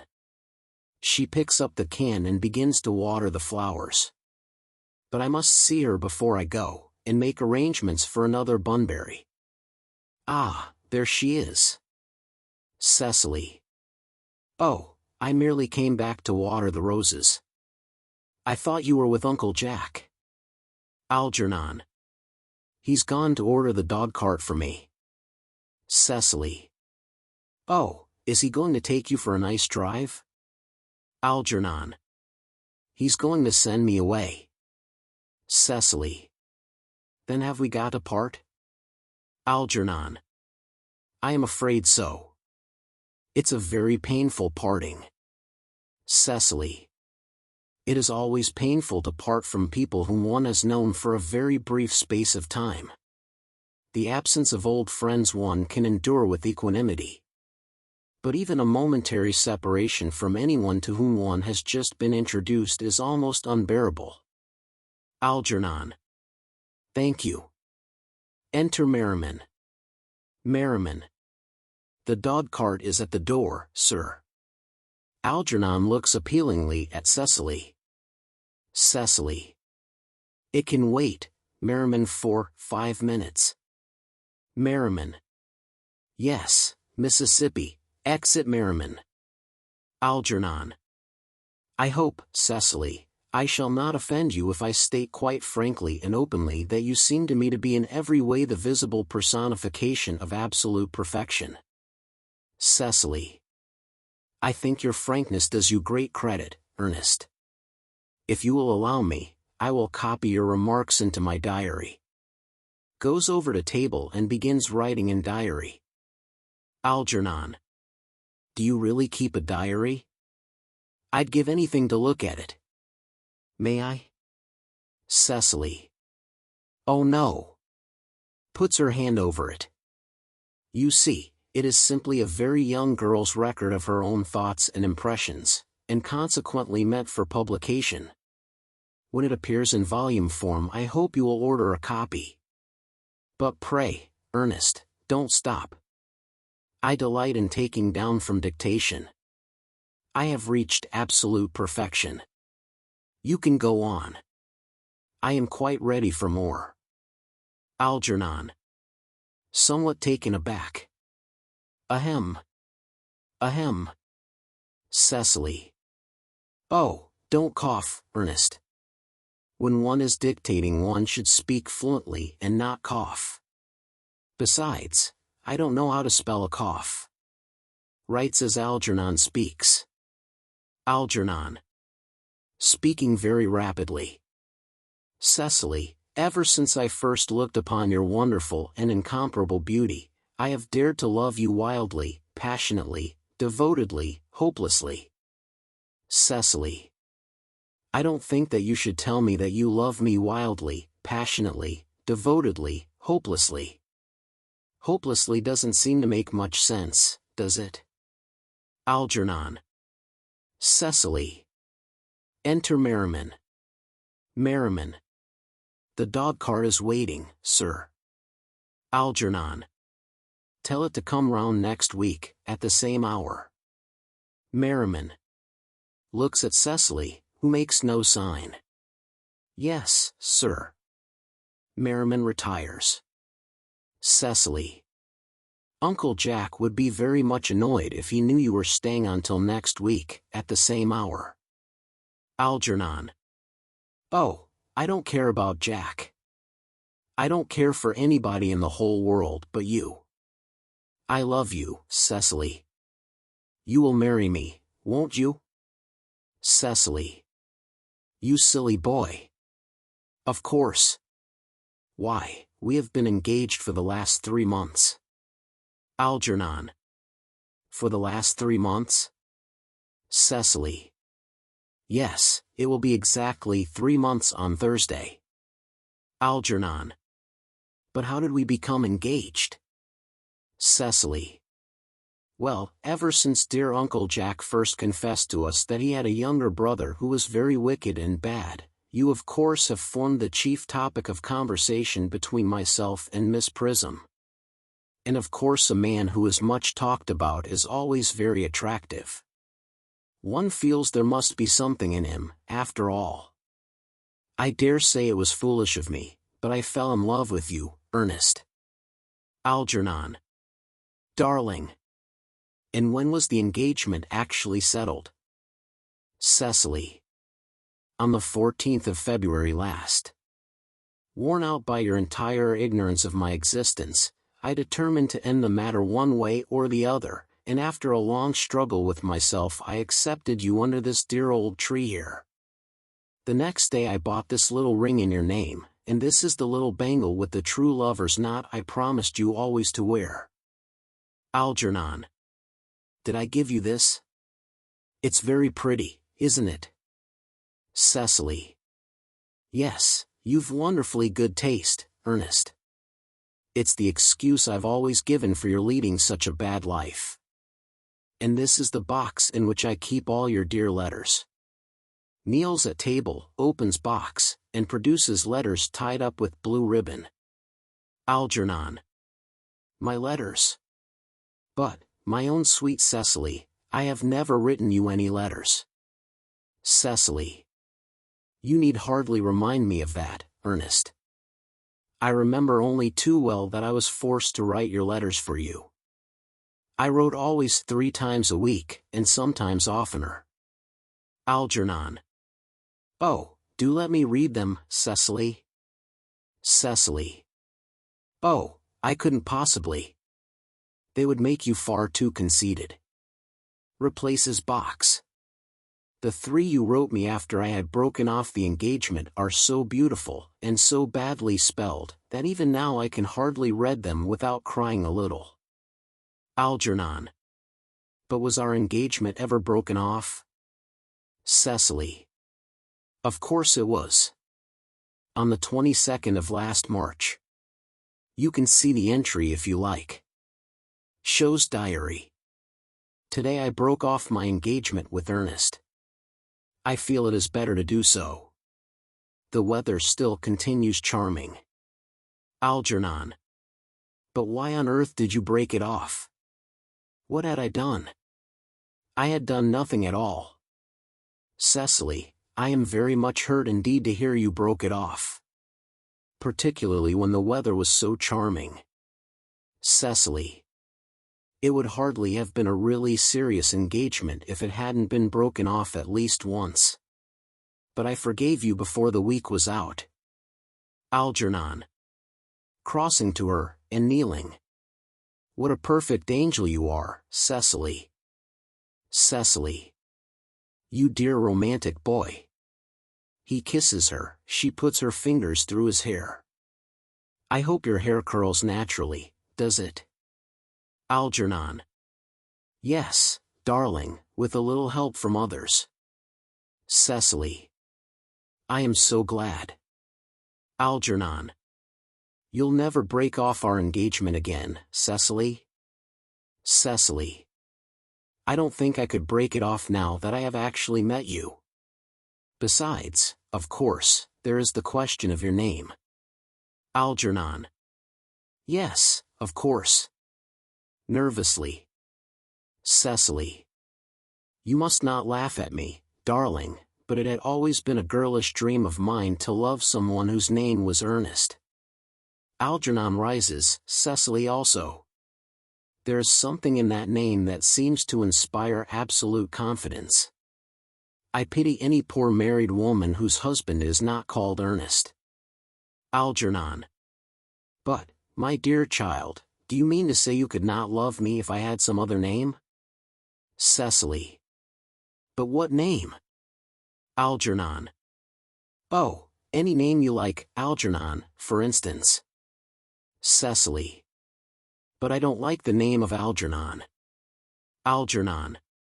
Well, my own dear, sweet, loving little darling, I really can't see why you should object to the name of Algernon. It is not at all a bad name. In fact, it is rather an aristocratic name. Half of the chaps who get into the bankruptcy court are called Algernon. But seriously, Cecily. Moving to her, if my name was Algie, couldn't you love me? Cecily. Rising. I might respect you, Ernest, I might admire your character, but I fear that I should not be able to give you my undivided attention. Algernon. Ahem.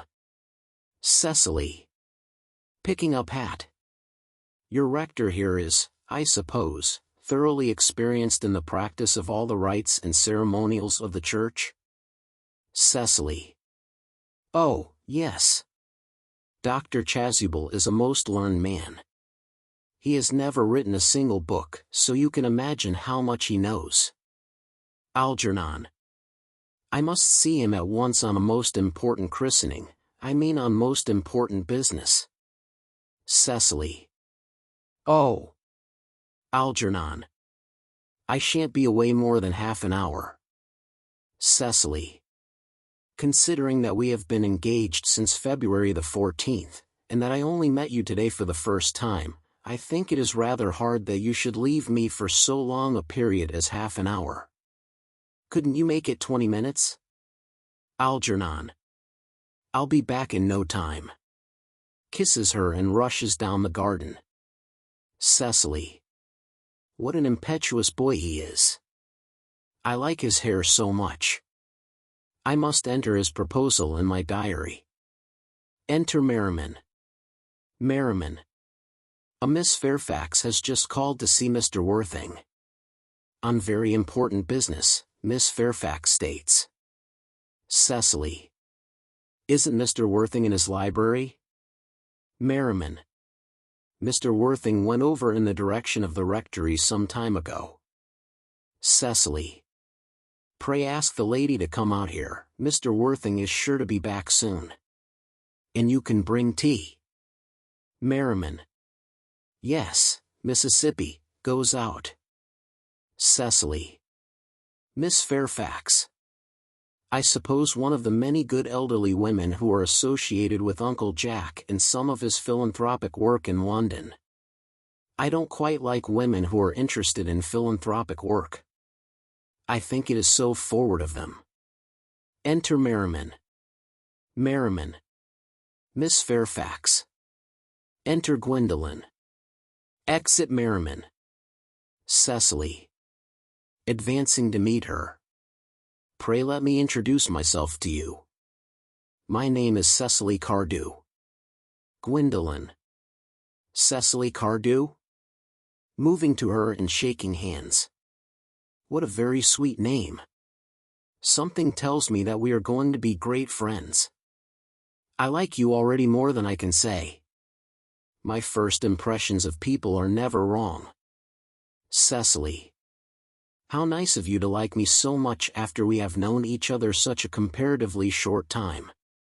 Pray sit down. Gwendolen. Still standing up. I may call you Cecily, may I not? Cecily. With pleasure. Gwendolen. And you will always call me Gwendolen, won't you? Cecily. If you wish. Gwendolen. Then that is all quite settled, is it not? Cecily. I hope so. A pause. They both sit down together. Gwendolen. Perhaps this might be a favorable opportunity for my mentioning who I am. My father is Lord Bracknell. You have never heard of Papa, I suppose? Cecily. I don't think so. Gwendolen. Outside the family circle, Papa, I am glad to say, is entirely unknown. I think that is quite as it should be. The home seems to me to be the proper sphere for the man. And certainly once a man begins to neglect his domestic duties he becomes painfully effeminate, does he not? And I don't like that. It makes men so very attractive. Cecily, Mama, whose views on education are remarkably strict, has brought me up to be extremely short-sighted, it is part of her system, so do you mind my looking at you through my glasses? Cecily. Oh. Not at all, Gwendolen. I am very fond of being looked at. Gwendolen. After examining Cecily carefully through a lorgnette. You are here on a short visit, I suppose. Cecily. Oh no. I live here. Gwendolen. Severely. Really? Your mother, no doubt, or some female relative of advanced years, resides here also? Cecily. Oh no. I have no mother, nor, in fact, any relations. Gwendolen. Indeed? Cecily. My dear guardian, with the assistance of Miss Prism, has the arduous task of looking after me. Gwendolen. Your guardian? Cecily. Yes, I am Mr. Worthing's ward. Gwendolen. Oh. It is strange he never mentioned to me that he had a ward. How secretive of him. He grows more interesting hourly. I am not sure, however, that the news inspires me with feelings of unmixed delight. Rising and going to her. I am very fond of you, Cecily. I have liked you ever since I met you.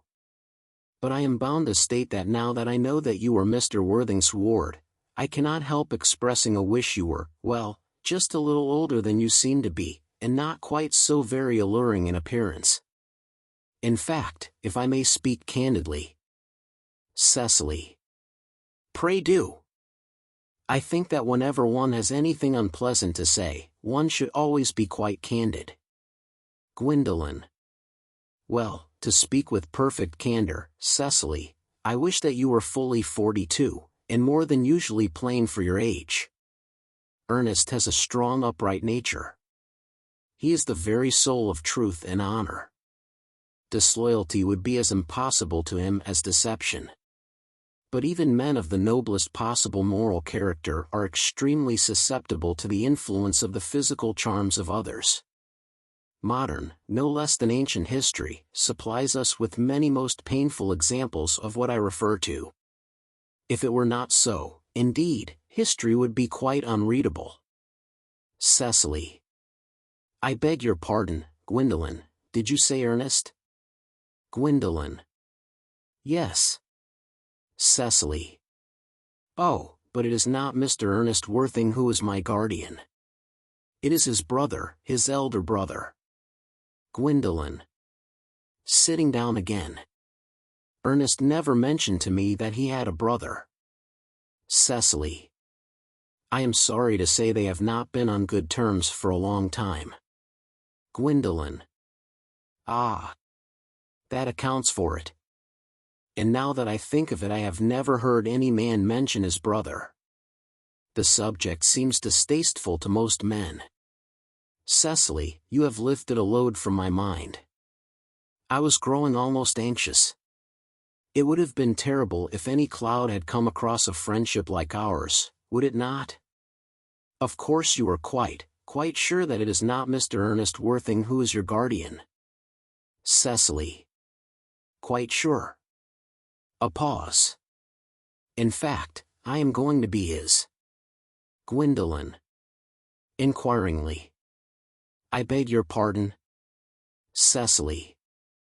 Rather shy and confidingly. Dearest Gwendolen, there is no reason why I should make a secret of it to you. Our little county newspaper is sure to chronicle the fact next week. Mr. Ernest Worthing and I are engaged to be married. Gwendolen. Quite politely, rising. My darling Cecily, I think there must be some slight error. Mr. Ernest Worthing is engaged to me. The announcement will appear in the Morning Post on Saturday at the latest. Cecily. Very politely, rising. I am afraid you must be under some misconception.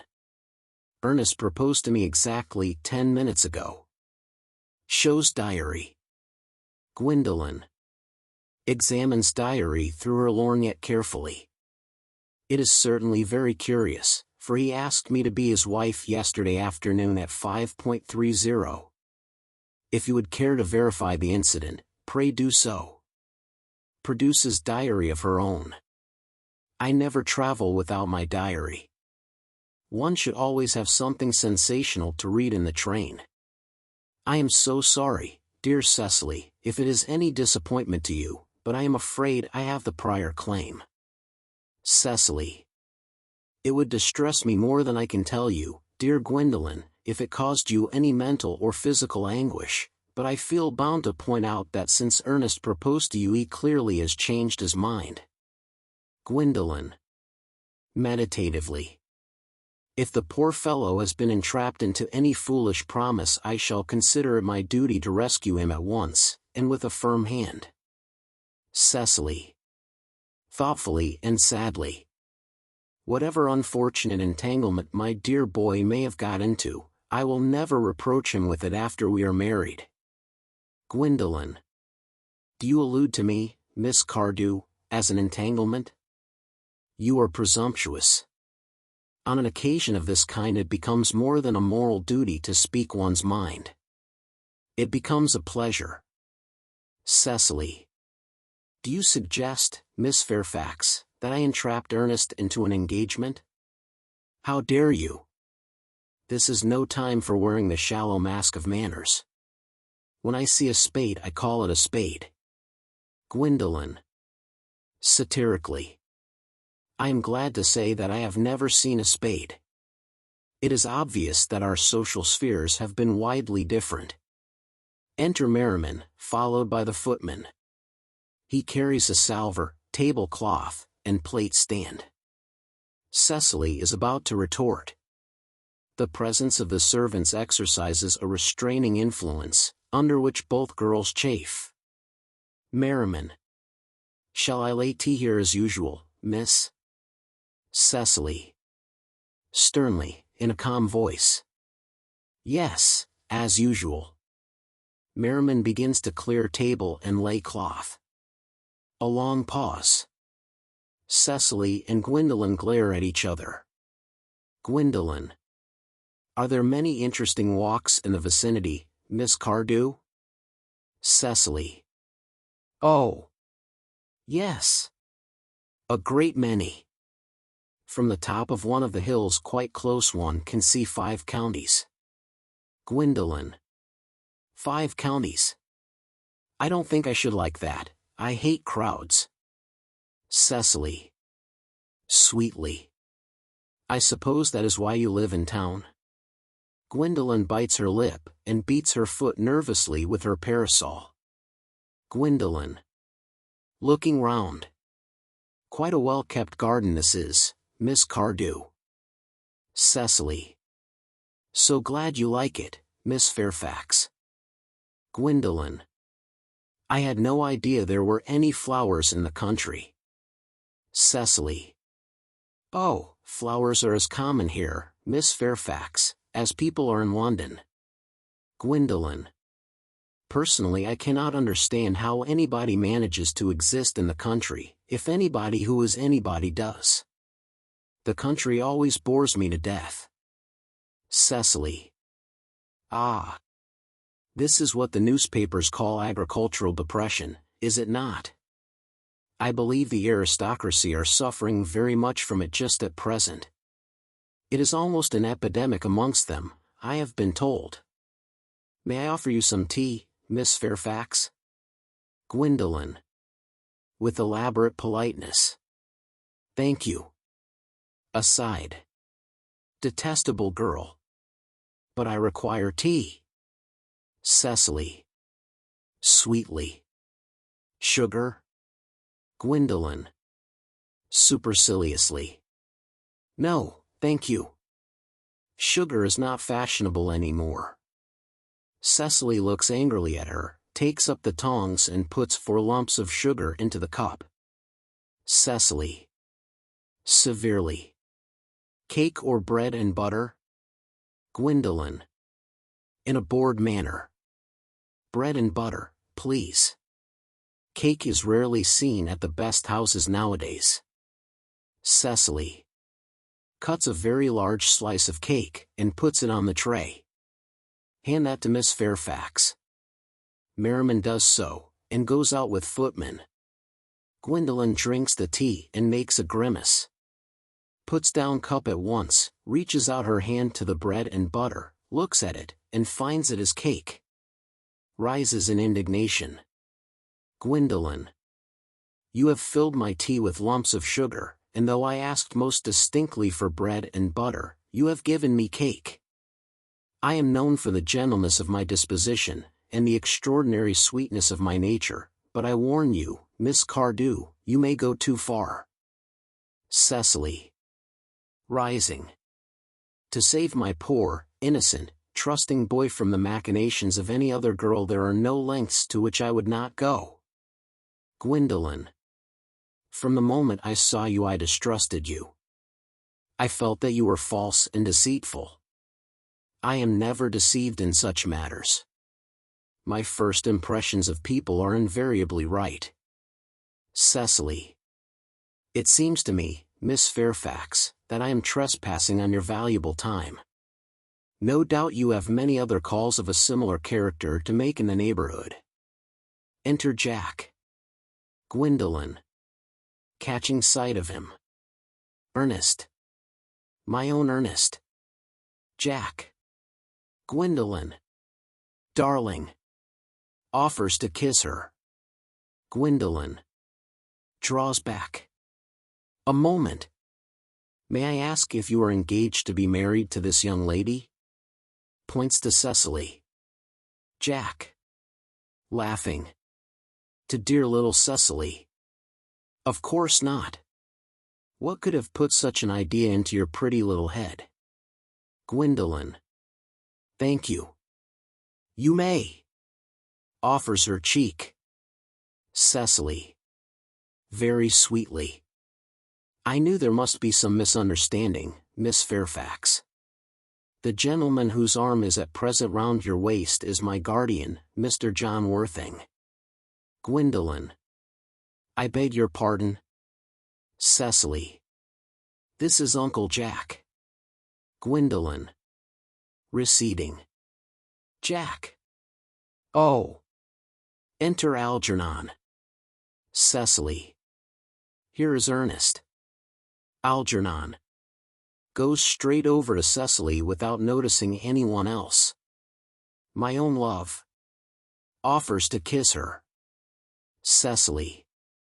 Drawing back. A moment, Ernest. May I ask you, are you engaged to be married to this young lady? Algernon. Looking round. To what young lady? Good heavens. Gwendolen. Cecily. Yes. To good heavens, Gwendolen, I mean to Gwendolen. Algernon. Laughing. Of course not. What could have put such an idea into your pretty little head? Cecily. Thank you. Presenting her cheek to be kissed. You may. Algernon kisses her. Gwendolen. I felt there was some slight error, Miss Cardew. The gentleman who is now embracing you is my cousin, Mr. Algernon Moncrieff. Cecily. Breaking away from Algernon. Algernon Moncrieff. Oh. The two girls moved towards each other and put their arms round each other's waists as if for protection. Cecily. Are you called Algernon? Algernon. I cannot deny it. Cecily. Oh. Gwendolen. Is your name really John? Jack. Standing rather proudly. I could deny it if I liked. I could deny anything if I liked. But my name certainly is John. It has been John for years. Cecily. To Gwendolen. A gross deception has been practiced on both of us. Gwendolen. My poor wounded Cecily. Cecily. My sweet wronged Gwendolen. Gwendolen. Slowly and seriously. You will call me sister, Will you not? They embrace. Jack and Algernon groan and walk up and down. Cecily. Rather brightly. There's just one question I would like to be allowed to ask my guardian. Gwendolen. An admirable idea. Mr. Worthing, there's just one question I would like to be permitted to put to you. Where's your brother Ernest? We are both engaged to be married to your brother Ernest, so it is a matter of some importance to us to know where your brother Ernest is at present. Jack. Slowly and hesitatingly. Gwendolen, Cecily, it is very painful for me to be forced to speak the truth. It is the first time in my life that I have ever been reduced to such a painful position, and I am really quite inexperienced in doing anything of the kind. However, I will tell you quite frankly that I have no brother Ernest. I have no brother at all. I never had a brother in my life, and I certainly have not the smallest intention of ever having one in the future. Cecily. Surprised. No brother at all? Jack. Cheerily. None. Gwendolen. Severely. Had you never a brother of any kind? Jack. Pleasantly. Never. Not even of any kind. Gwendolen. I am afraid it is quite clear, Cecily, that neither of us is engaged to be married to anyone. Cecily. It is not a very pleasant position for a young girl suddenly to find herself in. Is it? Gwendolen. Let us go into the house. They will hardly venture to come after us there. Cecily. No, men are so cowardly, aren't they? They retire into the house with scornful looks. Jack. This ghastly state of things is what you call bunburying, I suppose. Algernon. Yes, and a perfectly wonderful bunbury it is. The most wonderful bunbury I have ever had in my life. Jack.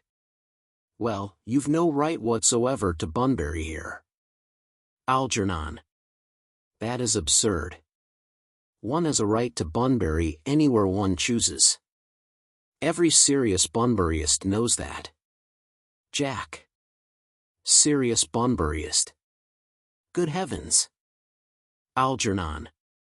Well, one must be serious about something, if one wants to have any amusement in life. I happen to be serious about bunburying. What on earth you are serious about I haven't got the remotest idea. About everything, I should fancy. You have such an absolutely trivial nature. Jack. Well, the only small satisfaction I have in the whole of this wretched business is that your friend Bunbury is quite exploded. You won't be able to run down to the country quite so often as you used to do, dear Algy. And a very good thing too. Algernon. Your brother is a little off color, isn't he, dear Jack? You won't be able to disappear to London quite so frequently as your wicked custom was. And not a bad thing either. Jack. As for your conduct towards Miss Cardew, I must say that you're taking in a sweet, simple, innocent girl like that is quite inexcusable. To say nothing of the fact that she is my ward. Algernon. I can see no possible defense at all for your deceiving a brilliant, clever, thoroughly experienced young lady like Miss Fairfax. To say nothing of the fact that she is my cousin. Jack. I wanted to be engaged to Gwendolen, that is all. I love her. Algernon. Well, I simply wanted to be engaged to Cecily. I adore her. Jack. There is certainly no chance of your marrying Miss Cardew. Algernon. I don't think there is much likelihood, Jack, of you and Miss Fairfax being united. Jack. Well, that is no business of yours. Algernon.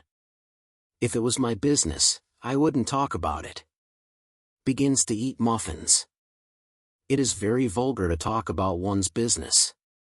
Only people like stockbrokers do that, and then merely at dinner parties. Jack. How can you sit there, calmly eating muffins when we are in this horrible trouble? I can't make out. You seem to me to be perfectly heartless. Algernon. Well, I can't eat muffins in an agitated manner. The butter would probably get on my cuffs. One should always eat muffins quite calmly. It is the only way to eat them. Jack. I say it's perfectly heartless you're eating muffins at all, under the circumstances. Algernon. When I am in trouble, eating is the only thing that consoles me. Indeed, when I am in really great trouble, as anyone who knows me intimately will tell you, I refuse everything except food and drink. At the present moment I am eating muffins because I am unhappy.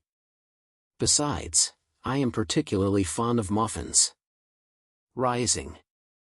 Jack. Rising. Well, that is no reason why you should eat them all in that greedy way. Takes muffins from Algernon. Algernon. Offering tea cake. I wish you would have tea cake instead. I don't like tea cake. Jack. Good heavens. I suppose a man may eat his own muffins in his own garden. Algernon. But you have just said it was perfectly heartless to eat muffins. Jack. I said it was perfectly heartless of you, under the circumstances. That is a very different thing. Algernon. That may be. But the muffins are the same. He seizes the muffin dish from Jack. Jack. Algy, I wish to goodness you would go. Algernon. You can't possibly ask me to go without having some dinner. It's absurd. I never go without my dinner. No one ever does, except vegetarians and people like that. Besides, I have just made arrangements with Dr. Chasuble to be christened at 5:45 under the name of Ernest. Jack. My dear fellow, the sooner you give up that nonsense the better. I made arrangements this morning with Dr. Chasuble to be christened myself at 5:30, and I naturally will take the name of Ernest. Gwendolen would wish it. We can't both be christened Ernest. It's absurd. Besides, I have a perfect right to be christened if I like. There is no evidence at all that I have ever been christened by anybody. I should think it extremely probable I never was, and so does Dr. Chasuble. It is entirely different in your case. You have been christened already. Algernon. Yes, but I have not been christened for years. Jack. Yes, but you have been christened.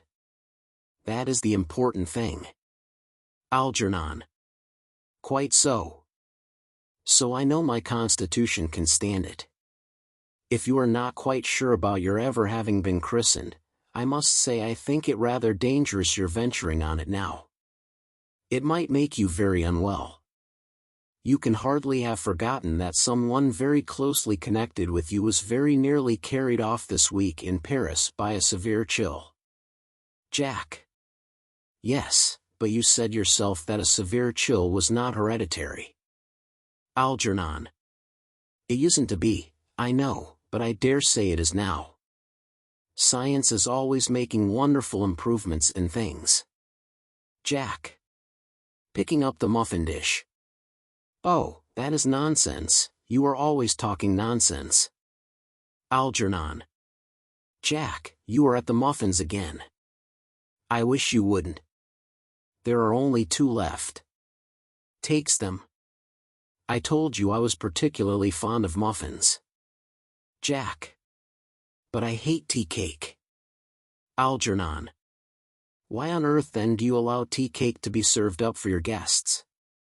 What ideas you have of hospitality. Jack. Algernon. I have already told you to go. I don't want you here.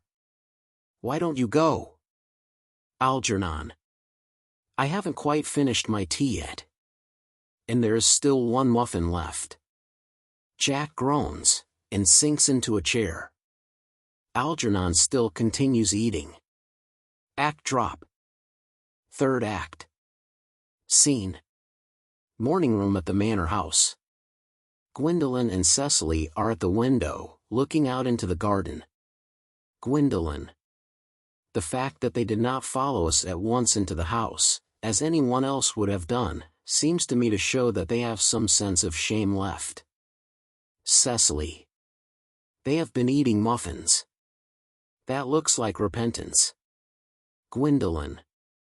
After a pause. They don't seem to notice us at all. Couldn't you cough? Cecily. But I haven't got a cough. Gwendolen. They're looking at us. What effrontery. Cecily. They're approaching. That's very forward of them. Gwendolen. Let us preserve a dignified silence. Cecily. Certainly. It's the only thing to do now. Enter Jack followed by Algernon. They whistle some dreadful popular air from a British opera. Gwendolen. This dignified silence seems to produce an unpleasant effect. Cecily. A most distasteful one. Gwendolen. But we will not be the first to speak. Cecily. Certainly not. Gwendolen. Mr. Worthing, I have something very particular to ask you. Much depends on your reply. Cecily. Gwendolen, your common sense is invaluable. Mr. Moncrieff, kindly answer me the following question. Why did you pretend to be my guardian's brother? Algernon. In order that I might have an opportunity of meeting you. Cecily. To Gwendolen. That certainly seems a satisfactory explanation, does it not? Gwendolen. Yes, dear, if you can believe him. Cecily. I don't. But that does not affect the wonderful beauty of his answer. Gwendolen. True. In matters of grave importance, style, not sincerity is the vital thing. Mr. Worthing, what explanation can you offer to me for pretending to have a brother? Was it in order that you might have an opportunity of coming up to town to see me as often as possible? Jack. Can you doubt it, Miss Fairfax? Gwendolen. I have the gravest doubts upon the subject. But I intend to crush them. This is not the moment for German skepticism. Moving to Cecily. Their explanations appear to be quite satisfactory, especially Mr. Worthing's. That seems to me to have the stamp of truth upon it. Cecily. I am more than content with what Mr. Moncrieff said. His voice alone inspires one with absolute credulity. Gwendolen. Then you think we should forgive them? Cecily. Yes. I mean no. Gwendolen. True. I had forgotten. There are principles at stake that one cannot surrender. Which of us should tell them? The task is not a pleasant one. Cecily. Could we not both speak at the same time? Gwendolen. An excellent idea. I nearly always speak at the same time as other people. Will you take the time from me? Cecily. Certainly. Gwendolen beats time with uplifted finger. Gwendolen and Cecily, speaking together. Your Christian names are still an insuperable barrier. That is all. Jack and Algernon, speaking together. Our Christian names. Is that all? But we are going to be christened this afternoon. Gwendolen. To Jack. For my sake you are prepared to do this terrible thing? Jack. I am. Cecily. To Algernon. To please me you are ready to face this fearful ordeal? Algernon. I am. Gwendolen. How absurd to talk of the equality of the sexes. Where questions of self-sacrifice are concerned, men are infinitely beyond us. Jack.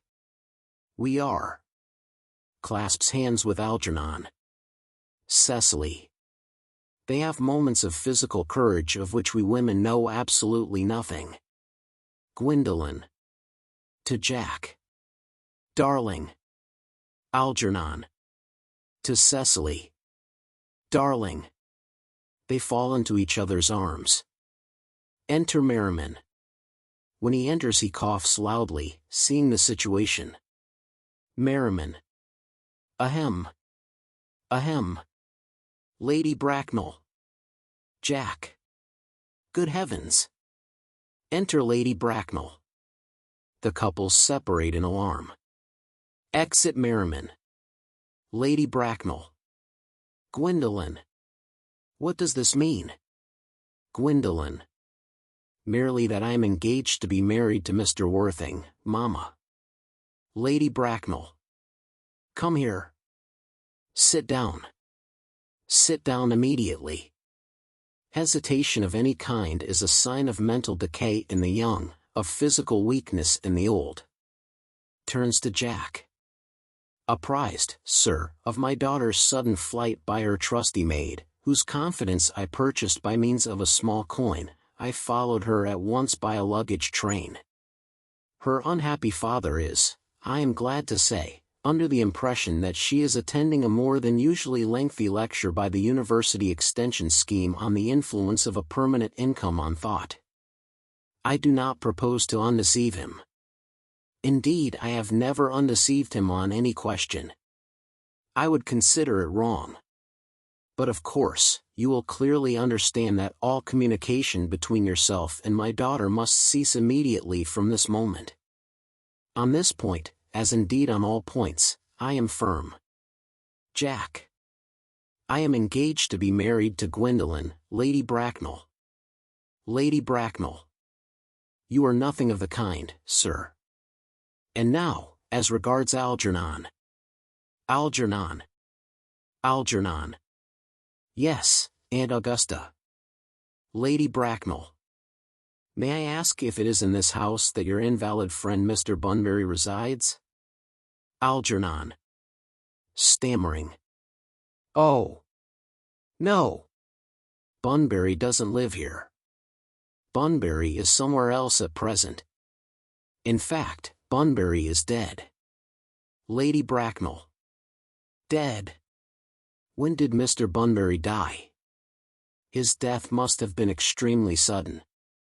Algernon. Airily. Oh. I killed Bunbury this afternoon. I mean poor Bunbury died this afternoon. Lady Bracknell. What did he die of? Algernon. Bunbury? Oh, he was quite exploded. Lady Bracknell. Exploded. Was he the victim of a revolutionary outrage? I was not aware that Mr. Bunbury was interested in social legislation. If so, he is well punished for his morbidity. Algernon. My dear Aunt Augusta, I mean he was found out.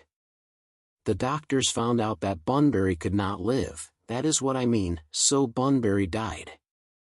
Lady Bracknell. He seems to have had great confidence in the opinion of his physicians. I am glad, however, that he made up his mind at the last to some definite course of action, and acted under proper medical advice. And now that we have finally got rid of this Mr. Bunbury, may I ask, Mr. Worthing, who is that young person whose hand my nephew Algernon is now holding in what seems to me a peculiarly unnecessary manner? Jack. That lady is Miss Cecily Cardew, my ward.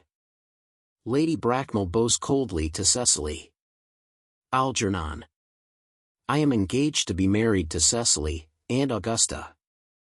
Lady Bracknell. I beg your pardon? Cecily. Mr. Moncrieff and I are engaged to be married, Lady Bracknell. Lady Bracknell. With a shiver, crossing to the sofa and sitting down. I do not know whether there is anything peculiarly exciting in the air of this particular part of Hertfordshire, but the number of engagements that go on seems to me considerably above the proper average that statistics have laid down for our guidance. I think some preliminary inquiry on my part would not be out of place. Mr. Worthing, is Miss Cardew at all connected with any of the larger railway stations in London? I merely desire information.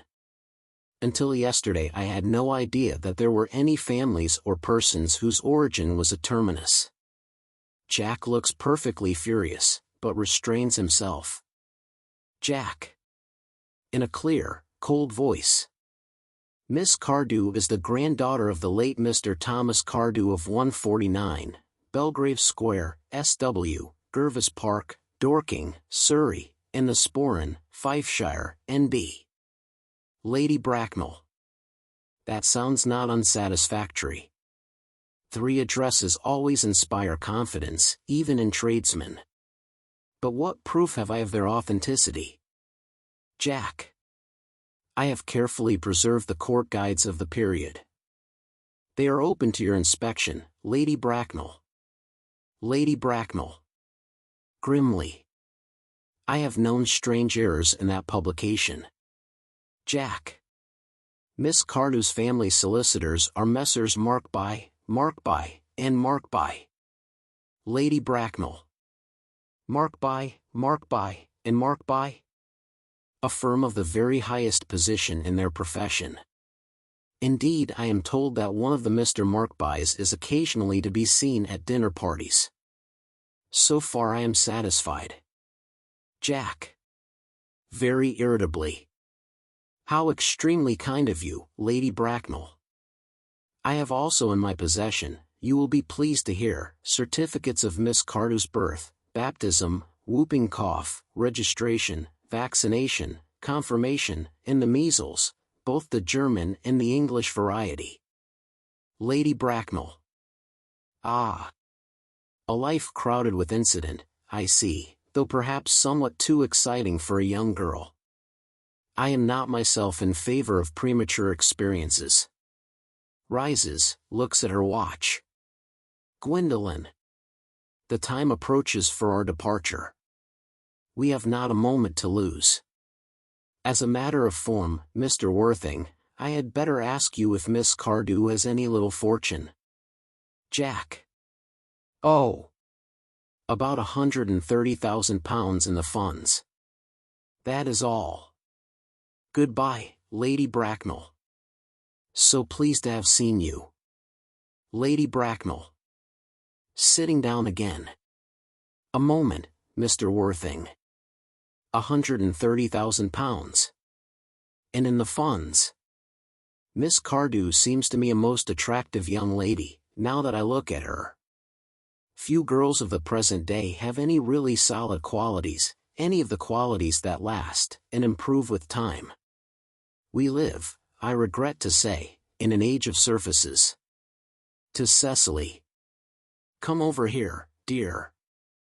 Cecily goes across. Pretty child. Your dress is sadly simple, and your hair seems almost as nature might have left it. But we can soon alter all that. A thoroughly experienced French maid produces a really marvelous result in a very brief space of time. I remember recommending one to young Lady Lansing, and after 3 months her own husband did not know her. Jack. And after 6 months nobody knew her. Lady Bracknell. Glares at Jack for a few moments. Then bends, with a practiced smile, to Cecily. Kindly turn round, sweet child. Cecily turns completely round.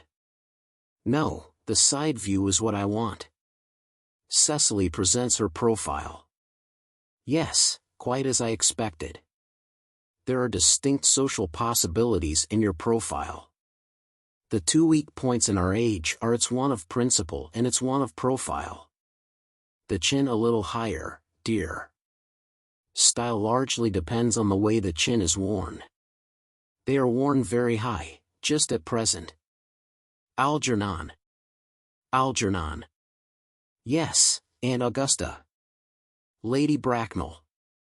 There are distinct social possibilities in Miss Cardew's profile. Algernon. Cecily is the sweetest, dearest, prettiest girl in the whole world. And I don't care tuppence about social possibilities. Lady Bracknell. Never speak disrespectfully of society, Algernon.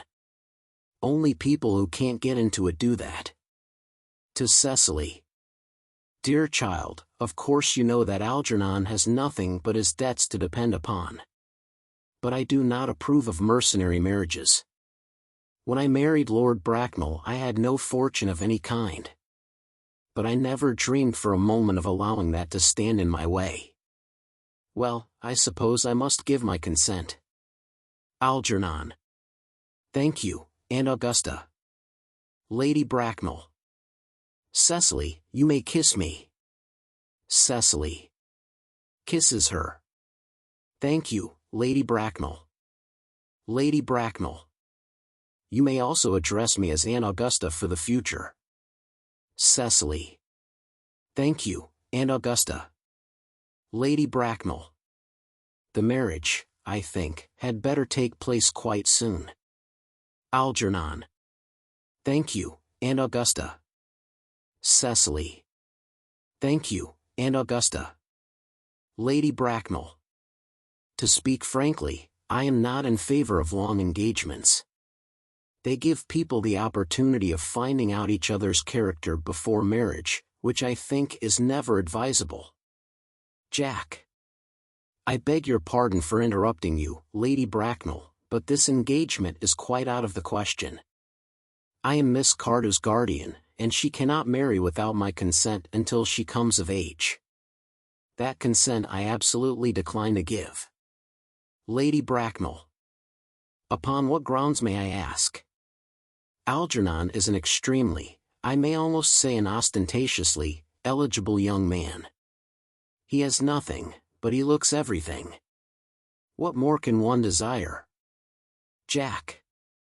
It pains me very much to have to speak frankly to you, Lady Bracknell, about your nephew, but the fact is that I do not approve at all of his moral character. I suspect him of being untruthful.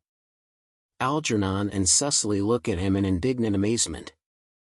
Lady Bracknell. Untruthful. My nephew Algernon?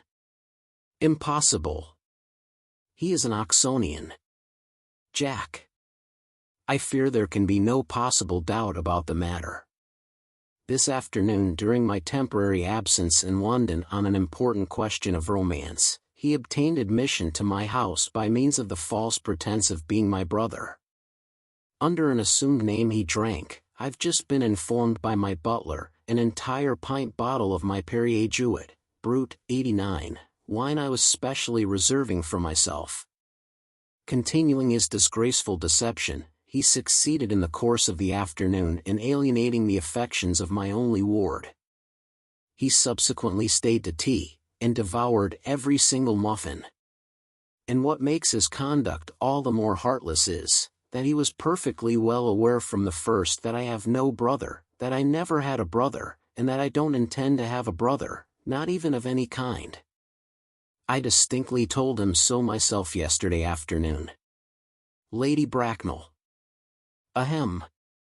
Mr. Worthing, after careful consideration I have decided entirely to overlook my nephew's conduct to you. Jack. That is very generous of you, Lady Bracknell. My own decision, however, is unalterable. I decline to give my consent. Lady Bracknell. To Cecily. Come here, sweet child. Cecily goes over. How old are you, dear? Cecily. Well, I am really only 18, but I always admit to 20 when I go to evening parties.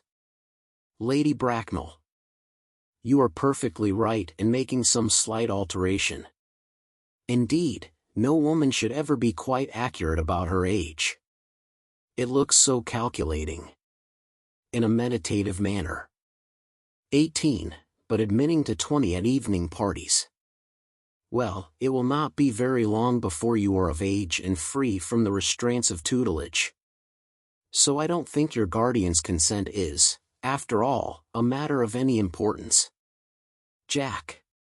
Pray excuse me, Lady Bracknell, for interrupting you again, but it is only fair to tell you that according to the terms of her grandfather's will, Miss Cardew does not come legally of age till she is 35.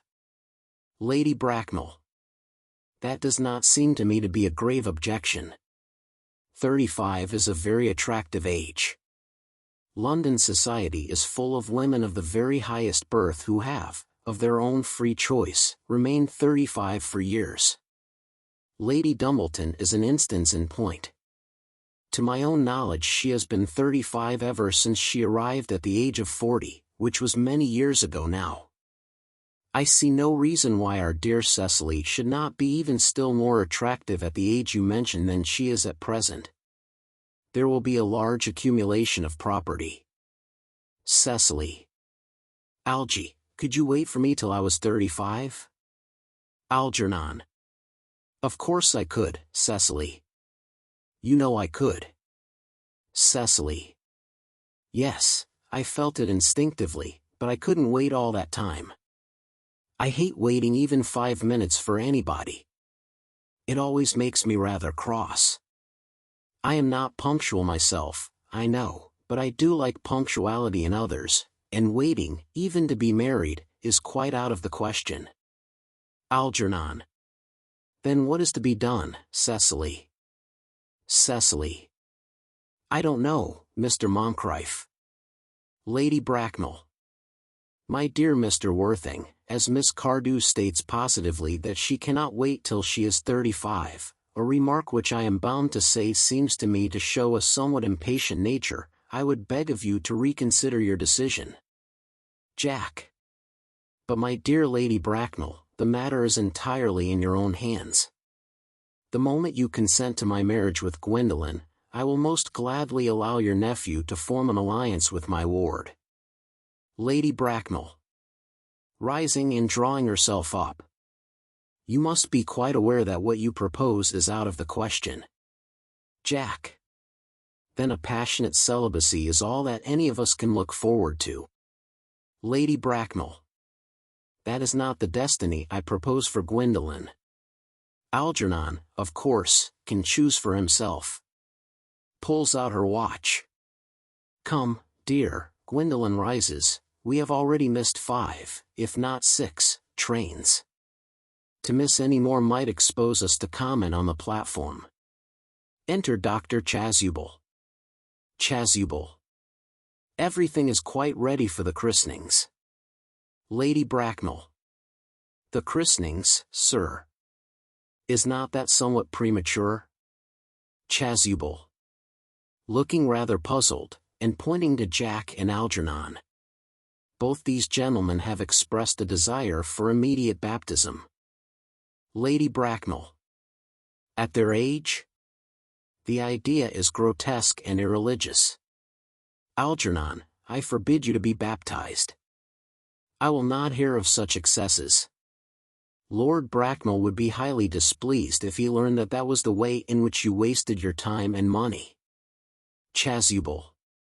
Am I to understand then that there are to be no christenings at all this afternoon? Jack. I don't think that, as things are now, it would be of much practical value to either of us, Dr. Chasuble. Chasuble. I am grieved to hear such sentiments from you, Mr. Worthing. They savor of the heretical views of the Anabaptists, views that I have completely refuted in 4 of my unpublished sermons. However, as your present mood seems to be one peculiarly secular, I will return to the church at once. Indeed, I have just been informed by the pew opener that for the last hour and a half Miss Prism has been waiting for me in the vestry. Lady Bracknell. Starting. Miss Prism. Did I hear you mention a Miss Prism? Chasuble. Yes, Lady Bracknell. I am on my way to join her. Lady Bracknell. Pray allow me to detain you for a moment. This matter may prove to be one of vital importance to Lord Bracknell and myself. Is this Miss Prism a female of repellent aspect, remotely connected with education? Chasuble. Somewhat indignantly. She is the most cultivated of ladies, and the very picture of respectability. Lady Bracknell. It is obviously the same person. May I ask what position she holds in your household? Chasuble. Severely. I am a celibate, madam. Jack. Interposing. Miss Prism, Lady Bracknell, has been for the last 3 years Miss Cardew's esteemed governess and valued companion. Lady Bracknell.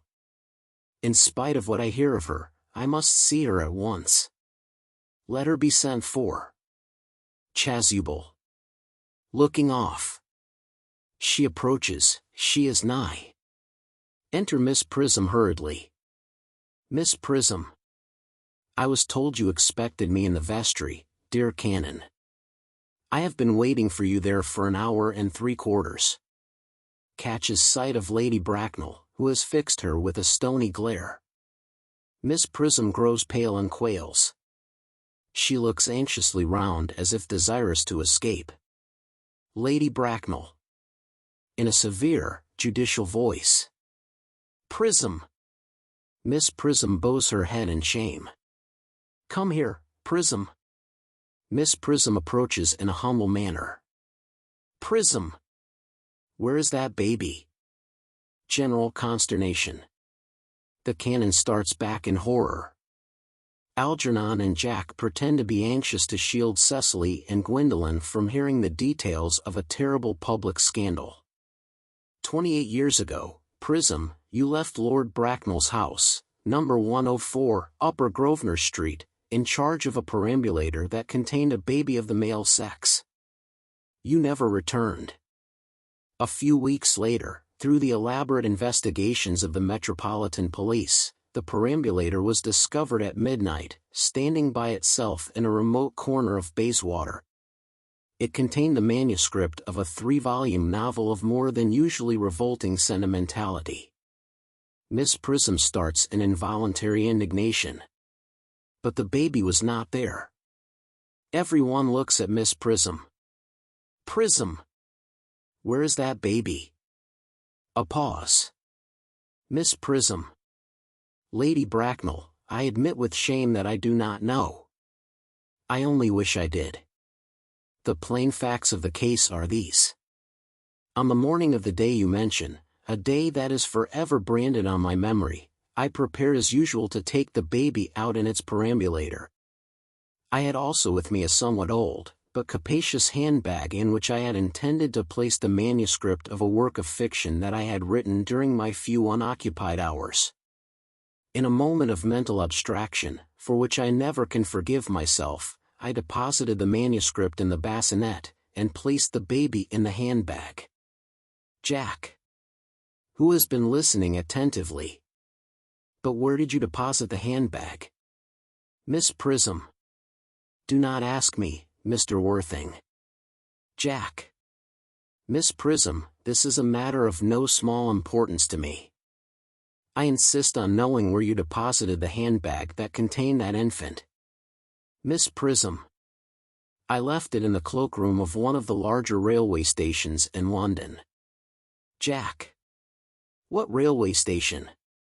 Miss Prism. Quite crushed. Victoria. The Brighton line. Sinks into a chair. Jack. I must retire to my room for a moment. Gwendolen, wait here for me. Gwendolen. If you are not too long, I will wait here for you all my life. Exit Jack in great excitement. Chasuble. What do you think this means, Lady Bracknell? Lady Bracknell. I dare not even suspect, Dr. Chasuble. I need hardly tell you that in families of high position strange coincidences are not supposed to occur. They are hardly considered the thing. Noise is heard overhead as if someone was throwing trunks about. Everyone looks up. Cecily. Uncle Jack seems strangely agitated. Chasuble. Your guardian has a very emotional nature. Lady Bracknell. This noise is extremely unpleasant. It sounds as if he was having an argument. I dislike arguments of any kind. They are always vulgar, and often convincing. Chasuble. Looking up. It has stopped now. The noise is redoubled. Lady Bracknell. I wish he would arrive at some conclusion. Gwendolen. This suspense is terrible. I hope it will last. Enter Jack with a handbag of black leather in his hand. Jack. Rushing over to Miss Prism. Is this the handbag, Miss Prism? Examine it carefully before you speak. The happiness of more than one life depends on your answer. Miss Prism. Calmly. It seems to be mine. Yes, here is the injury it received through the upsetting of a Gower Street omnibus in younger and happier days. Here is the stain on the lining caused by the explosion of a temperance beverage, an incident that occurred at Leamington. And here, on the lock, are my initials. I had forgotten that in an extravagant mood I had had them placed there. The bag is undoubtedly mine. I am delighted to have it so unexpectedly restored to me. It has been a great inconvenience being without it all these years. Jack.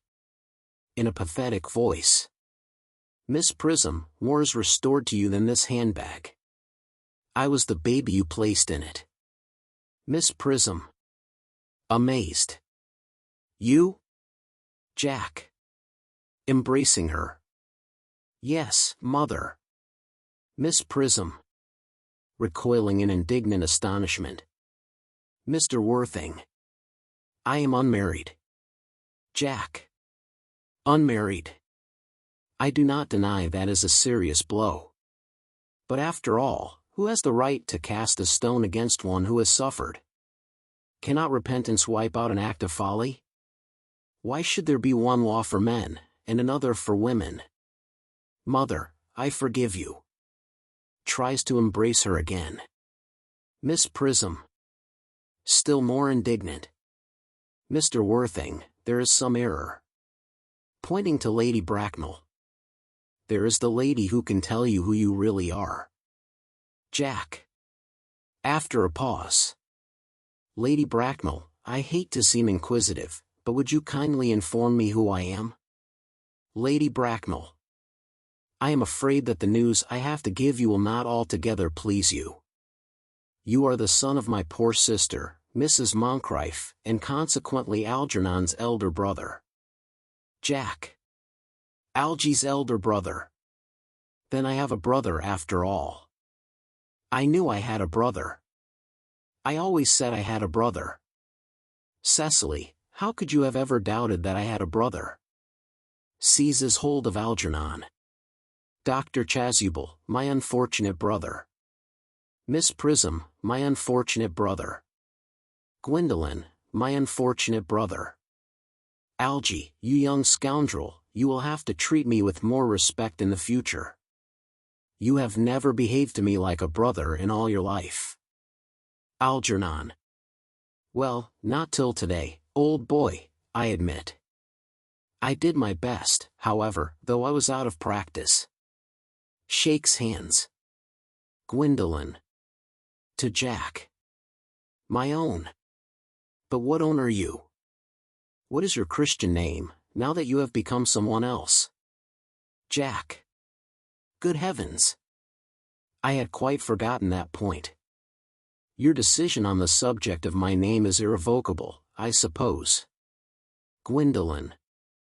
I never change, except in my affections. Cecily. What a noble nature you have, Gwendolen. Jack. Then the question had better be cleared up at once. Aunt Augusta, a moment. At the time when Miss Prism left me in the handbag, had I been christened already? Lady Bracknell. Every luxury that money could buy, including christening, had been lavished on you by your fond and doting parents. Jack. Then I was christened. that is settled. Now, what name was I given? Let me know the worst. Lady Bracknell. Being the eldest son, you were naturally christened after your father. Jack. Irritably. Yes, but what was my father's Christian name? Lady Bracknell. Meditatively. I cannot at the present moment recall what the general's Christian name was. But I have no doubt he had one. He was eccentric, I admit. But only in later years. And that was the result of the Indian climate, and marriage, and indigestion, and other things of that kind. Jack. Algy. Can't you recollect what our father's Christian name was? Algernon. My dear boy, we were never even on speaking terms. He died before I was a year old. Jack. His name would appear in the army lists of the period, I suppose, Aunt Augusta? Lady Bracknell.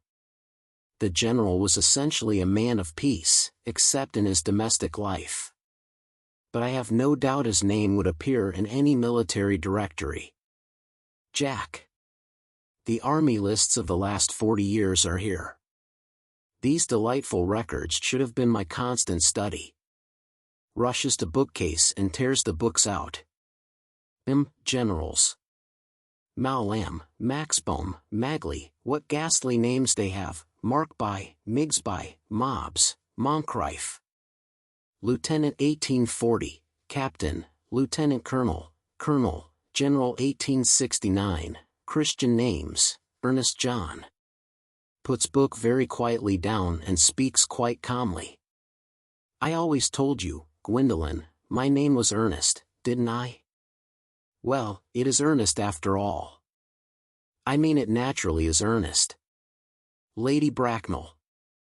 Yes, I remember now that the general was called Ernest. I knew I had some particular reason for disliking the name.